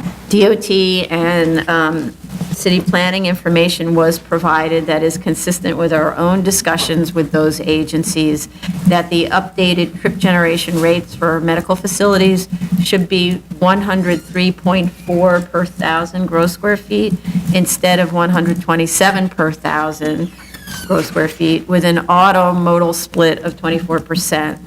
Since the 2010 EAS assigned that looked at the rezoning of this area assigned a higher split to OBGYN of 43%, which this facility is oriented to. I'm wondering whether this specific question was posed to DOT or city planning, including the fact of the 8 to 10 block walk by a sick or minimally ambulatory patient to the subway. Using that split and the distance of this facility to the nearest subway would increase peak demand above the 79 spaces that are based on the new trip generation figures. So I would just like to clarify, I know our staff spoke to city planning about how to do this, and I just want to make sure that they got that information, that this is OBGYN, and that it's an 8 to 10 block walk from the subway. And it's also, it's a birthing center, so it's not just somebody who's coming in for a checkup when they're in perfect shape. It could also run a marathon right after the checkup. It's somebody who's about to give birth, or just has. So I note, however, that there is an assumption in the EAS that the retail demand rates can be blended into the ambulatory demand rates to lower the number of spaces. This is not the case.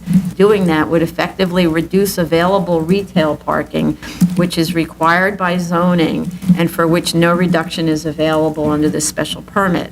So if zoning requires 14 spaces for retail and demand on the ambulatory care center peaks at 79 spaces, then indeed 93 spaces must be provided to comply with zoning and meet demand on the special permit side. These can come from the cellar space, which I looked at, and I'll talk about a little bit. There is much discussion about costs and structure, but as this is not a variance application, the only question before us is whether the project merits a parking decrease based on our analysis of demand. The affidavit from the parking consultant works on the assumption that the cellar cannot be used to satisfy parking demands and that only 2 sub-cellars are available. I see no reason why the cellar can't be used to pick up the balance of the demand if the preference by the owner is not to install a 3rd sub-cellar and/or to accommodate 2 levels for SUV clearance heights.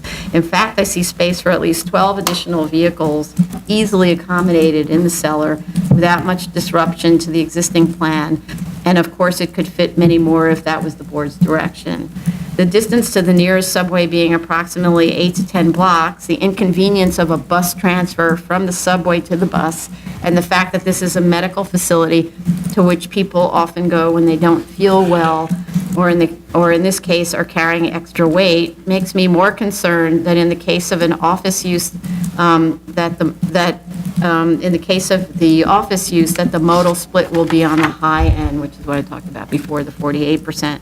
Very strong testimony by a business neighbor who came here last time also persuades me that in the immediate area around the site, there is no on-street parking, and this is borne out by the parking survey that shows 0 on-street parking in the immediate area, and you have to go to the edge of the study area to find available spaces. So this project really does need to meet demand. The fire department September 19th letter with comment has comments and concerns about any of the automated systems, but has not reviewed the proposed project. It provided a list of criteria for selecting a parking system, which is a very long list of criteria, which I thought was very informative. I didn't know what the criteria was.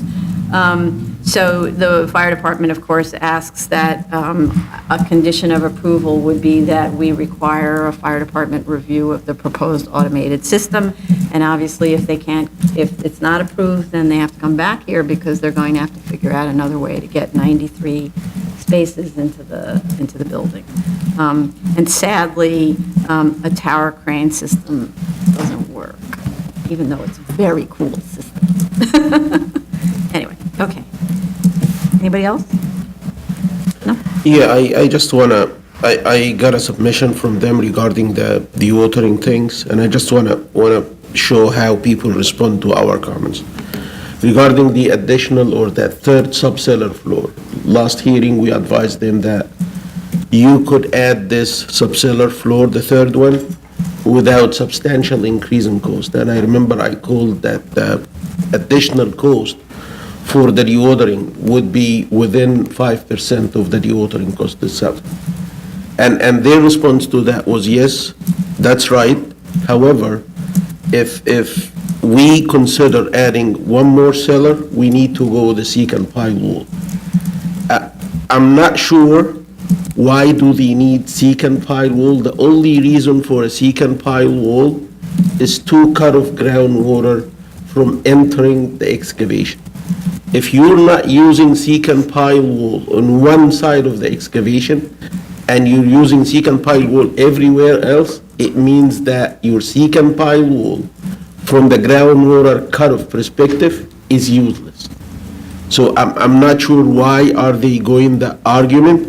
In addition to this, they are trying to say that the groundwater table I looked at was incorrect. The groundwater tables they used for their analysis, they've gone with something called the design groundwater. Usually when we go to a subsurface investigation and we look at the groundwater, we put monitoring well into the ground and we monitor the groundwater table. Where is that? And let's say it's at elevation 10.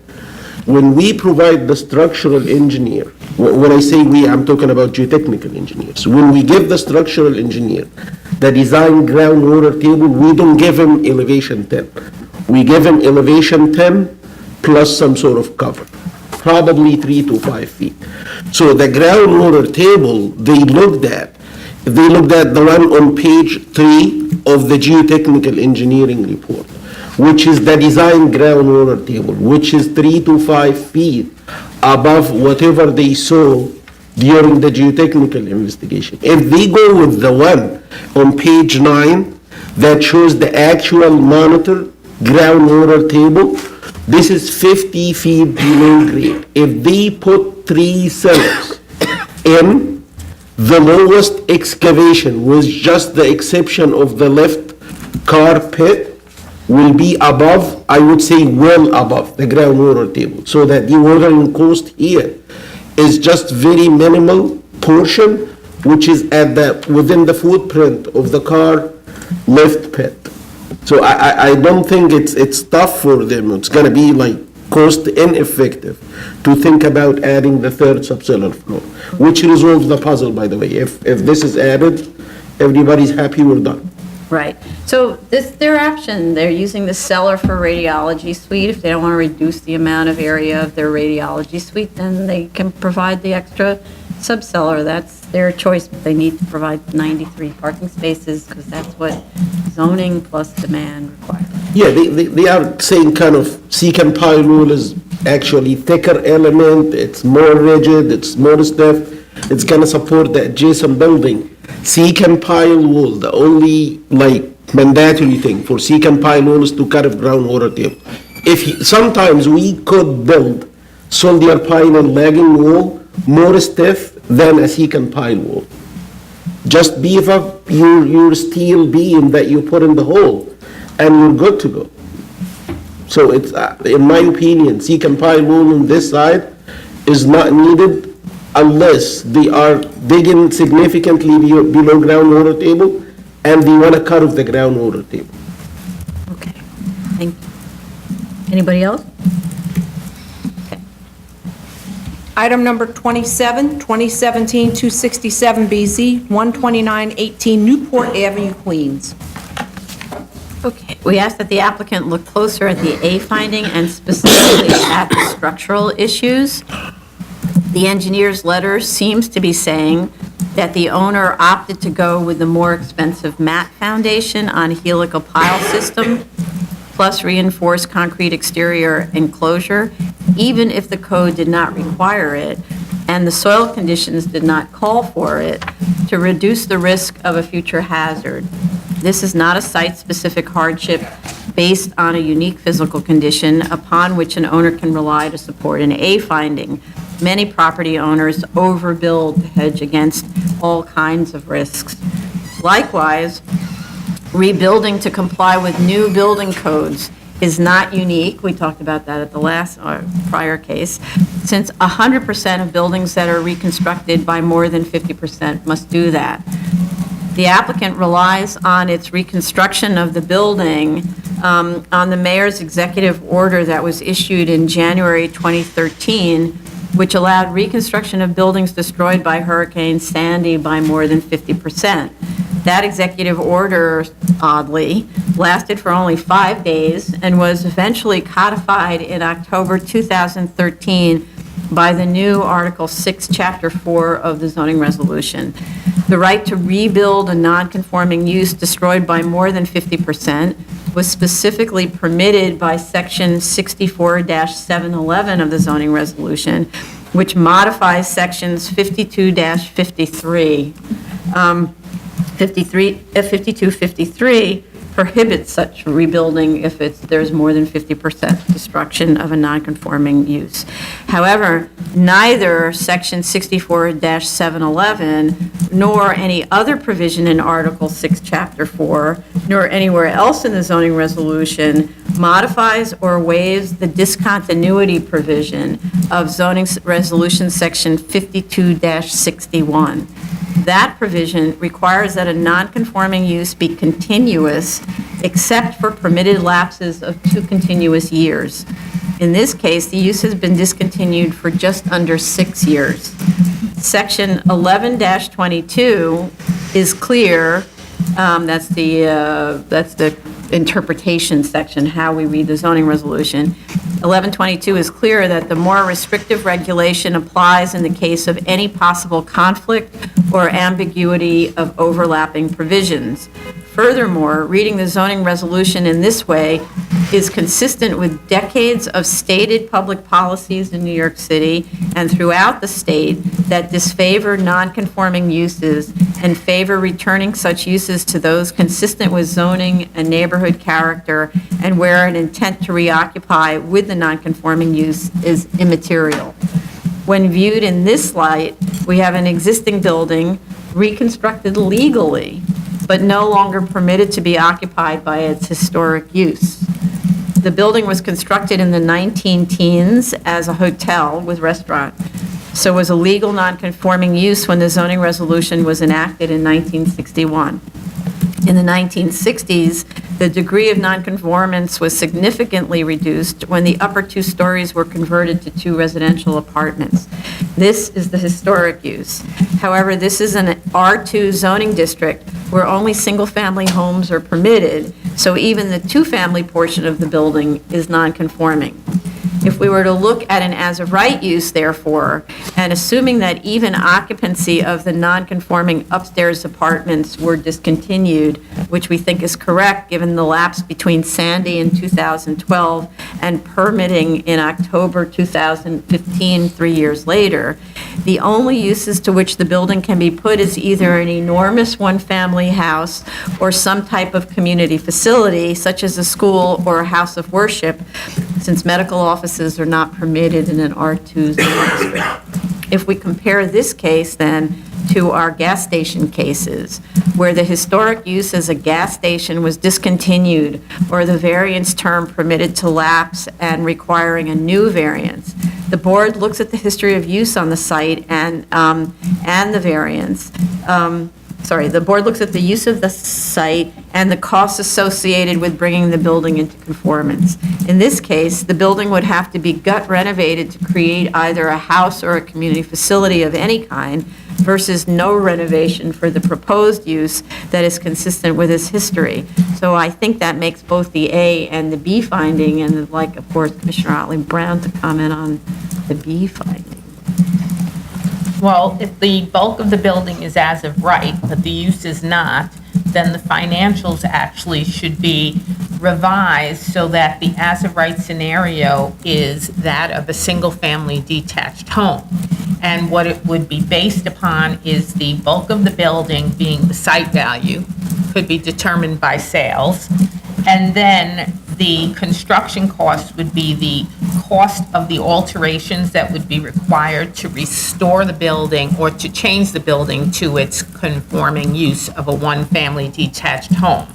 And then that would be set against the value of the building in terms of the market value of the sale of a one-family home. But in this case, it would be the sale of a one-family home that is so large that it's totally out of character for the market in this area, and therefore the price that it could sell for would actually be depressed.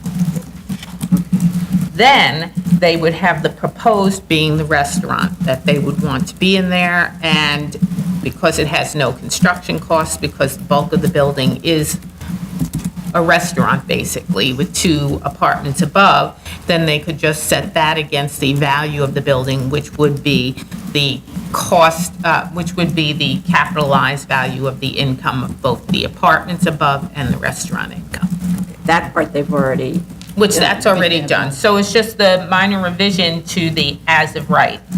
And in addition to that, if the financial consultant actually ties it together with a few paragraphs that basically explain that the uniqueness finding has changed and that the financials are following that form, then that should be sufficient to meet all of the findings.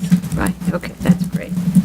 Okay. And just to clarify, once we look at the use, because that's all this is a use waiver then. It doesn't matter how much floor area there is, so it's completely irrelevant to us what was old and what's new. We're looking at the building right now, and we're looking at whether the history of use justifies allowing the building as it exists today to continue. That's all. Anybody, any other comment? Yeah, just I want to put on the record that I got a copy of the foundation plan. I got a copy of some geotechnical documents, and I did look at these, and I believe they are relevant to the argument right now. But one minor thing above that is for the financial, since the subsurface doesn't help the argument for the need of the piles, I believe they would need to also revise the financials by removing the piles and going with other shallow foundation option for both of the as of right and the proposal. No, I don't think they have to do anything with that. We're looking at, so we're no longer care about the new construction. Okay, We're looking at an existing building sitting there on the lot, and right now, it needs to be gut renovated to be as of right, to turn it into a house. So the foundations are already in place. We don't care about them at all. Okay. Okay, so none of the initial construction costs matter. It's a gut reno that matters of this existing building. And so that's, a staircase and, well, maybe you get to keep this. It's probably the So only they- thing you can keep in the whole they are building. not going to is the include the cost staircase. of the pile foundation in the equation. No. It's irrelevant. They're not building the building from scratch anymore. They're simply taking the existing building, removing all the walls that you can't keep in a house, putting in, a kitchen and however many bedrooms and bathrooms and all of that fit in this rather enormous house. And so there's no structure, underlying structure that needs to be Okay, if considered. this is the case, There might I'm- be interior restructuring, that depends, but I doubt it, but yeah. Okay. All right, move on? Yes. Item number 28, 2018-18BZ, 2250 Linden Boulevard, Brooklyn.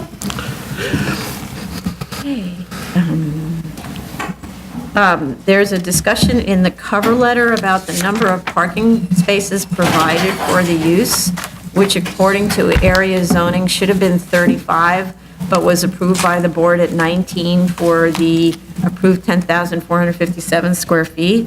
Then there's a conclusory statement in the statement of facts, or in the cover letter, without backup, that the increase in area should be accompanied with a decrease in parking spaces to 15 because, quote, they're adequate. No survey was submitted, which we asked for, no photos were submitted. It's really an incomplete submission, and normally did they just submit it? Yeah, they just submitted it. Well, so that's called a late incomplete submission, which we didn't even look at, so actually this should have been administratively adjourned when it's not complete. Community board still hasn't heard it. They're scheduled to hear it today. With respect to the continuous use, again, there is an unsubstantiated claim that the discontinuity of use in one building should not be disturbed if the use continues in the other. that isn't what the zoning resolution says. Also, the directory search could be, and I want to say the zoning resolution talks about the active operation of substantially all the non-conforming uses in any building or other structure. It doesn't talk about the zoning law, right? So so the directory search lists addresses 2228, 2240, and 2250, while the plans show only 2228 and 2250. So where is 2240 on the site plan? There appears, based on the materials provided, to have been discontinuity from 2011 until 2015 in building 2250, and no continuity at all in 2240 unless it was just built. So I just don't understand that description. The cover letter also ignores our other comments about the condition of the site. Statements that the site is in compliance with the conditions need to be substantiated with photos and drawings and so on. Extremely incomplete response, pretty disappointing. Do you want administrative to adjourn this, or you just want to hear it tomorrow?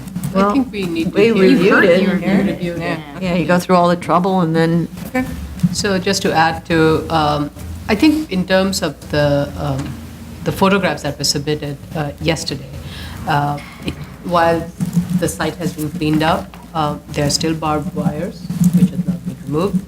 Those need to be removed. They need to show the light fixtures on the plan.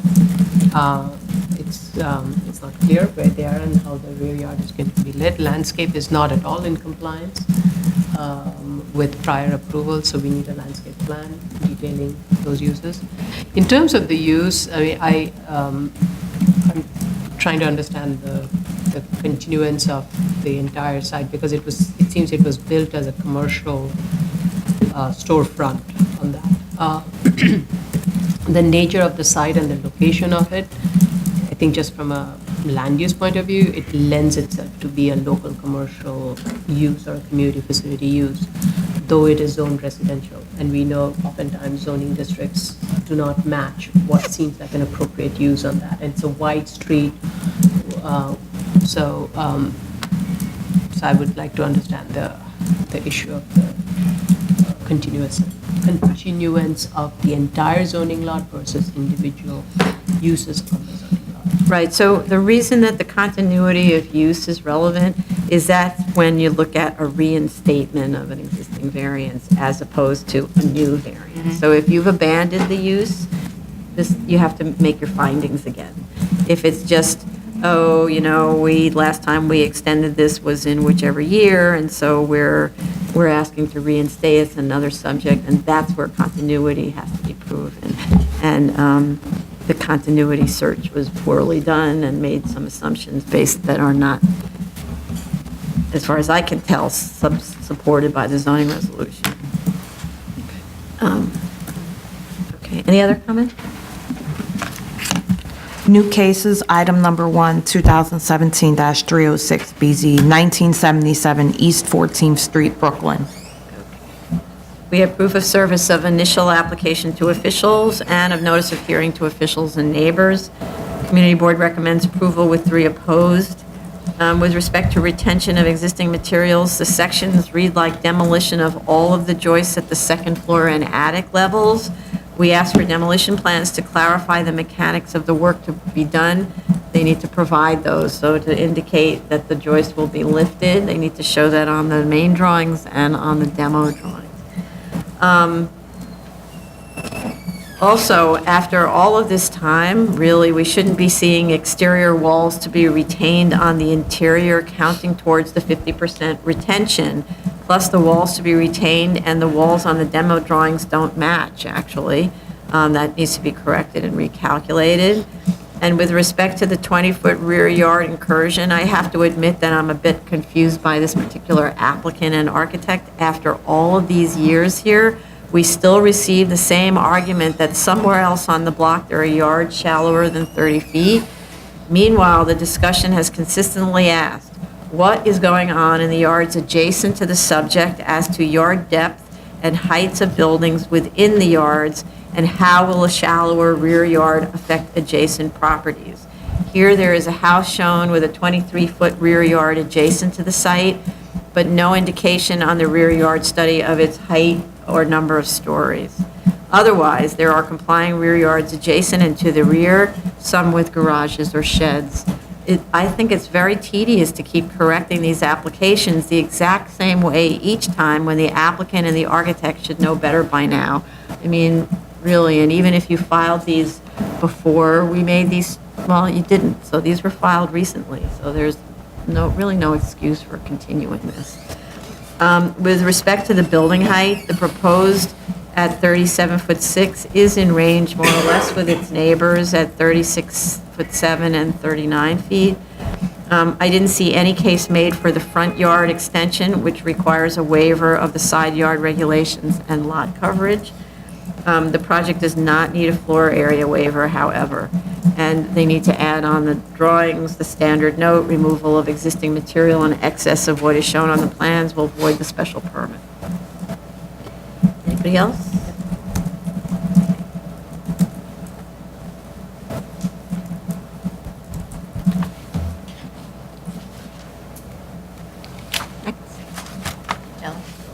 Oh, I'm so sorry. Item number 2, 2018-46BZ, 2205 East 2nd Street, Brooklyn. Okay, we have proof of service of initial application to officials and of notice of hearing to officials and neighbors. Community Board recommends approval with 2 opposed. It looks like the required amount of existing material is shown to remain, but the demolition and proposed plans need to indicate retention of existing joists at the first floor and raising of existing joists at the second floor and indicate the mechanics for how to do that. No rear yard waiver is required in this special purpose sub-district, and the floor area is also compliant. I'd like to understand the depth of the adjacent front yard to verify compliance with section 23-45. The front yards of both adjacent buildings look much deeper than 12 feet, the 12 feet that's proposed. And is the idea of the removal of the front portion the reduction of the degree of noncompliance as to the first floor, because that's what they're doing, they're removing some of the non-complying of the front, but that's only on the first floor. I'm not sure that it isn't increasing the non-compliance, the proposal, as to the second floor, where I think that the front yard needs to match the depth of the neighbor, and I'm not sure that it does. And where is the drawing that establishes the perimeter wall height of the adjacent properties so that you get to have a higher than as of right perimeter wall height? I think the elevation shows the building height at the rear exceeding 35 feet. And if that exceedance is a dormer, then you have to show how it complies with the dormer rule. And then, again, add the standard note to the drawings, removal of existing material in excess of what is shown on the plans will void the special permit. Any other? Okay, hold on. Item number 3, 2018-49BZ, 1919 East 5th Street, Brooklyn. We have proof of service of initial application to officials and of notice of hearing to officials and neighbors. The community board recommends approval with 2 opposed. We have 1 letter of support. With respect to the retention of the existing perimeter walls on the perimeter, I don't understand the attic floor diagram that contains 3 existing bedrooms and a bathroom, so presumably contains floor area. The existing perimeter wall drawing doesn't enclose the floor area. It's just got these 4 flying walls that don't connect to anything. And those are being counted as the total, so then when you take 50% of flying walls, you get a better result. The demolition and proposed plans need to indicate retention of existing joists at the first floor and dropping of existing joists at the second floor, and again, the mechanics for doing that. No rear yard waiver is required in this R2X district. A slight floor area increase is being requested, and the height is consistent with adjacent properties. They need to add a note on this drawing that the DOB shall determine whether the greenhouse is a permitted obstruction in light of section 23-544, which already considers the 10-foot extension into the normally required 30-foot rear yard, an extension into a required rear yard. So normally a greenhouse is permitted as an obstruction, as an extension into a required rear yard. So I don't know how DOB has been interpreting this as a extension with an extension on it, or whether they say no, or whether they don't care, or what, right? And then again, add standard notes on the drawings, removal of existing material in excess of what is shown on the plans will void the special permit.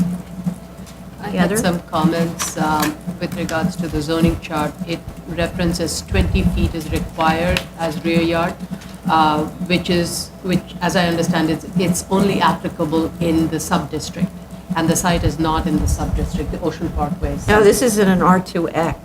Well, then there's something, if it's in R2X, it's in the Ocean Parkway sub-district. And in the Ocean Parkway sub-district, there is a sub-district, it's in this Ocean Parkway special district, and there is a sub-district where a 20-foot rear yard is Right, permitted. that was the key. Right? And where the zoning chart refers to that, Oh, So they should correct their. but they should correct their that. It's citation. not Oh, I applicable see. because 30 feet is what is required, since it's not in that within that special district, that sub-district. 30 feet is required, but then the R2X has 23,544. That's an interest, I don't know the answer. Right. So I don't know whether, but it's an R2X. But it's an R2X, and it's not in the sub-district A of the Ocean Parkway. Right. That's the only place where a 20-foot rear yard is permitted. Here, only 30-foot rear yard is required. You have to provide 30-foot rear yard. So you're saying The the 30, 30 chart incorrectly states the No. requirement is 20. yeah, I That's know, all I'm but saying. what my problem is, we have these two, here we go, overlapping, conflicting sections in the zoning resolution. Section 23-544 is for R2Xs and allows a 10-foot extension into the required rear yard. So, which is different. It's not saying that the rear yard is allowed to be 20 feet. It doesn't use language like Right. that. Instead, it says you can extend another 10 feet into the required rear yard. So arguably, that's what I would argue, you're complying with the 30-foot rear yard requirement of the sub-district, but you've got this additional right to extend effectively a permitted obstruction, even though they don't call it that, into the 30-foot rear yard because you're in R2X under 23-544. Well, so I'll go back and check. If the Ocean Parkway District says that all other not in the special sub-district of that has to comply with the underlying regulation, then how you're reading it makes sense. I need to go back and check the sub-district text and how it's referencing the general R2X regulation. And also the zoning chart references section 23.631B. That is incorrect, I think. Why is But, it? because it's not applicable to this, but I will, now that we have had this conversation, I'll go back and check.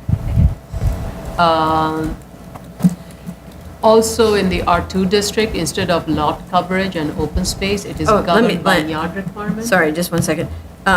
With respect, so the sub-district tells you which section of the underlying zoning regulations apply to each sub-district building. What I can't remember is whether the district sends you to different provisions. I don't think it does. Right? It just, Just goes but it straight to doesn't, the entire but R2. it doesn't cover every single bulk issue. No. It defers back Right, to Article right, 2. Right, right. To Chapter 2. Right. Okay. Also in the R2X, and this is related to the zoning chart and the way I think the I can't remember, statement of finding also states it, is that in the R2X district, instead of lot coverage and open space, it is governed by yard regulation. Uh-huh. And the DOB objection mentions lot coverage and open space, which is not applicable. And it does need to mention, and does not mention the rear yard. DOB. Yeah. So the DOB objection. didn't object to No, it so that's either. a question I have, yeah. So because we rely on objections, If DOB didn't find that there was a problem with a 20-foot rear yard and that R2X controlled, that's the objection, right? You can also clarify or call out in the resolution that there was no Yeah. objection with regards to the rear Rear yard. yard, yeah. Okay. And so they need to revise the statement of findings regarding the open space requirement and lot coverage. As I mentioned, in R2X district, lot coverage and open space is not what drives it, it's the yard regulations. I think actually, though, don't they say that? They just say it like that. They just quote it, and it says, open space and lot coverage governed by yard. And I don't think it actually has an objection. It just states, open space governed by yard. I think Right, that's but what it says. but in the statement of finding, if you're saying lot coverage so much percentage, open space so much percentage, there is no reference point. That's all I'm getting at. Oh, okay. Well, there's no reference to the zoning, but there could be, if we wanted to look at it, reference to neighborhood character. I agree. Yeah. I agree. So it could be stated in that manner, but not Okay. as part of complying with zoning. Rear Yes. yard. Okay. Item number 4, Oh, wait, I wait, had wait. one question, and that Sorry, was the setback attic in the rear. I think it should be at the same angle as the setback that they're proposing of the attic in the rear. It should maintain the same angle as they're proposing in the front. And the front one has a much steeper attic setback than the rear one, so the rear one should be similar. So That's is one of my this, recommendations. this is the one about the dormer? No, this is a different one, okay. Yeah, yeah. Okay. Any others? Now, item number 4, 2016-4465BZ, 129 Anderson Street, Staten Island. Okay, we have proof of service of initial application to officials and of notice of hearing to officials and neighbors. Community Board recommends denial, citing, quote, numerous and voluminous variance requests, unquote. It isn't clear to me what this comment actually refers to, but I think they mean that the applicant is requesting too many waivers, which I don't disagree with. We have 4 letters of opposition citing parking, the school across the street, and inadequate yards. I didn't really know what the impact of the school across the street is, but with respect to the A finding, this is a very long, narrow, triangular corner lot on which nothing can be built absent a variance, so that's the ultimate takings argument. We do need, however, the applicant to demonstrate that the site was never held, or since 1961, never held, in common ownership with lots 76 or 28, which are adjacent. There seems to be a lack of clarity about the confines of the property lines, which are different on the tax map than on the deed. So the side yard and parking pads are either on the subject site or on the neighbor site, and we don't know what size of side yard we would be waiving. So the applicant must obtain a title company opinion on this. What did the purchaser of Lot 79 buy? And what did the title insurance insure? Those are the things, we're not going to decide what the confines are. That's done by people who do that kind of thing, right? And that must be done, otherwise we actually don't know the scope of the waiver. We don't know what the measurement of floor area is. Also, the RP 602 is like empty. The RP 602 what? It's incomplete? Oh, well, because it doesn't, the surveyor who did the drawing also didn't know which was the property line. So the surveyor marks on the survey, which they use for the RP 602, right? It's either here or it's here, depending on which thing you read. So that, so the survey's not going to make a judgment call. That's for the title company to do. So, let's see. The first floor is lifted 4.8 feet above the base plane. I'm just trying to understand, why is this in a flood zone? It isn't. So what's the reason for lifting it? Drawings need to indicate the elevations are in NAVD 88, because that's our standard now.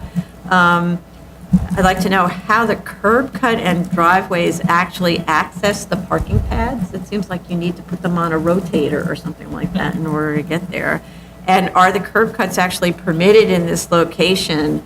Because they're close together, maybe they're too close to the intersection. They need to show the dimensions of the curb cuts, their distance from each other and from the intersections, and establish that they're allowed. They need to provide the required street trees. With respect to the minimum variance, the narrow lot size clearly requires front and side yard waivers and lot coverage, but what's the justification for a floor area waiver, which is 0.19 over what's allowed as of right? Furthermore, this is a car-centric area, so every unit needs to have the required amount of parking. By creating 2 apartments here, 3 parking spaces are required, whereas, and they're only providing 2, whereas a single-family house would need 2 spaces. So if the floor area were brought down to complying, then this would be 1-family home, and you'd have adequate parking for that home. So that's what I think should happen. Others? I had a couple of comments. For me, it was, and I think the title search will help answer those questions. For me, it was not clear regarding the status of the streets, Anderson and Clifton Street. Are they mapped street, built street, mapped and built to what Oh, width? title search doesn't do that. That's a different subject. But Yeah. I think that's an information we need to understand from a land use and Okay. where the building sits. There is a parkland that's abutting lot 27 along, I think it's Virginal Avenue, am I reading that right? And the parkland has a low 3-foot fence bordering lot 27. And the proposed development is considering to provide parking along that frontage. So whatever happens, they should consider providing a higher picket fence to shield the site from the parking lot from the playground. It's a children's playground, it has swings and all of that. Balls could be flying off, so just for your own protection, you may just want to have that, and also beautifies it. Regarding the uniqueness, while I looked at the map and I didn't find any similar site, I do think they need to provide a little bit more vetted analysis of properties within 400 feet of the site that to meet the uniqueness requirement. I don't think the document was provided. Like I said, the radius diagram of 400 feet shows no such similar site, and I don't know whether we should ask them to do 1,200. I doubt it. We will find something similar. Regarding the financing, the statement of fact states, the finding states that, quote, due to the physical condition of the subject zoning lot, there is no reasonable possibility that the development of the lot in strict conformity with the provisions of the zoning resolution, a 1-story manufacturing use development will bring the owner reasonable return. I think that's just wrong typing or wrong cut and paste. Yeah. So I think the reference to manufacturing needs to be corrected since it's in an R3 district. I think that they should justify why a 2-family home is the minimum variance by showing how many homes in the area are 2-family versus 1-family. And also, they need to go into the average size per dwelling unit as well, since they're asking for floor area. Right. I also don't think that the parking is going to work.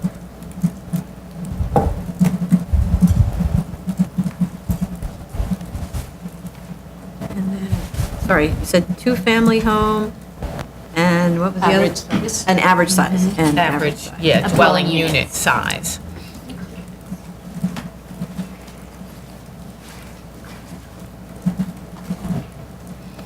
And actually, if they had a 1-family unit, then the parking would work, because you can use one curb cut, Yeah, and you could tandem it or drive into the house with a garage, right? right, So- that's true. Yeah, it's just in order to access it with the 2 curb cuts, you literally have to go in and make a sharp turn, Yeah. and I don't think you can execute that turn without either hitting the building or the fence. Right, And I don't know how or the second driving one on the even sidewalk. parks. I don't even know how you park behind the one that's already on the extreme end. Right. Any others? Unless it's a Mini Cooper. On a turntable. Mini Cooper, you can do. Okay. Any others? we got a submission on something that says they're not making sedans anymore, everything is an SUV, right? So nobody And owns this a Mini neighborhood, Cooper. Yeah, mostly, it's a family. We don't need the curb oriented, so- cuts either. We could just right. come over. Okay. This concludes the public review session for September 26, 2018. Bravo.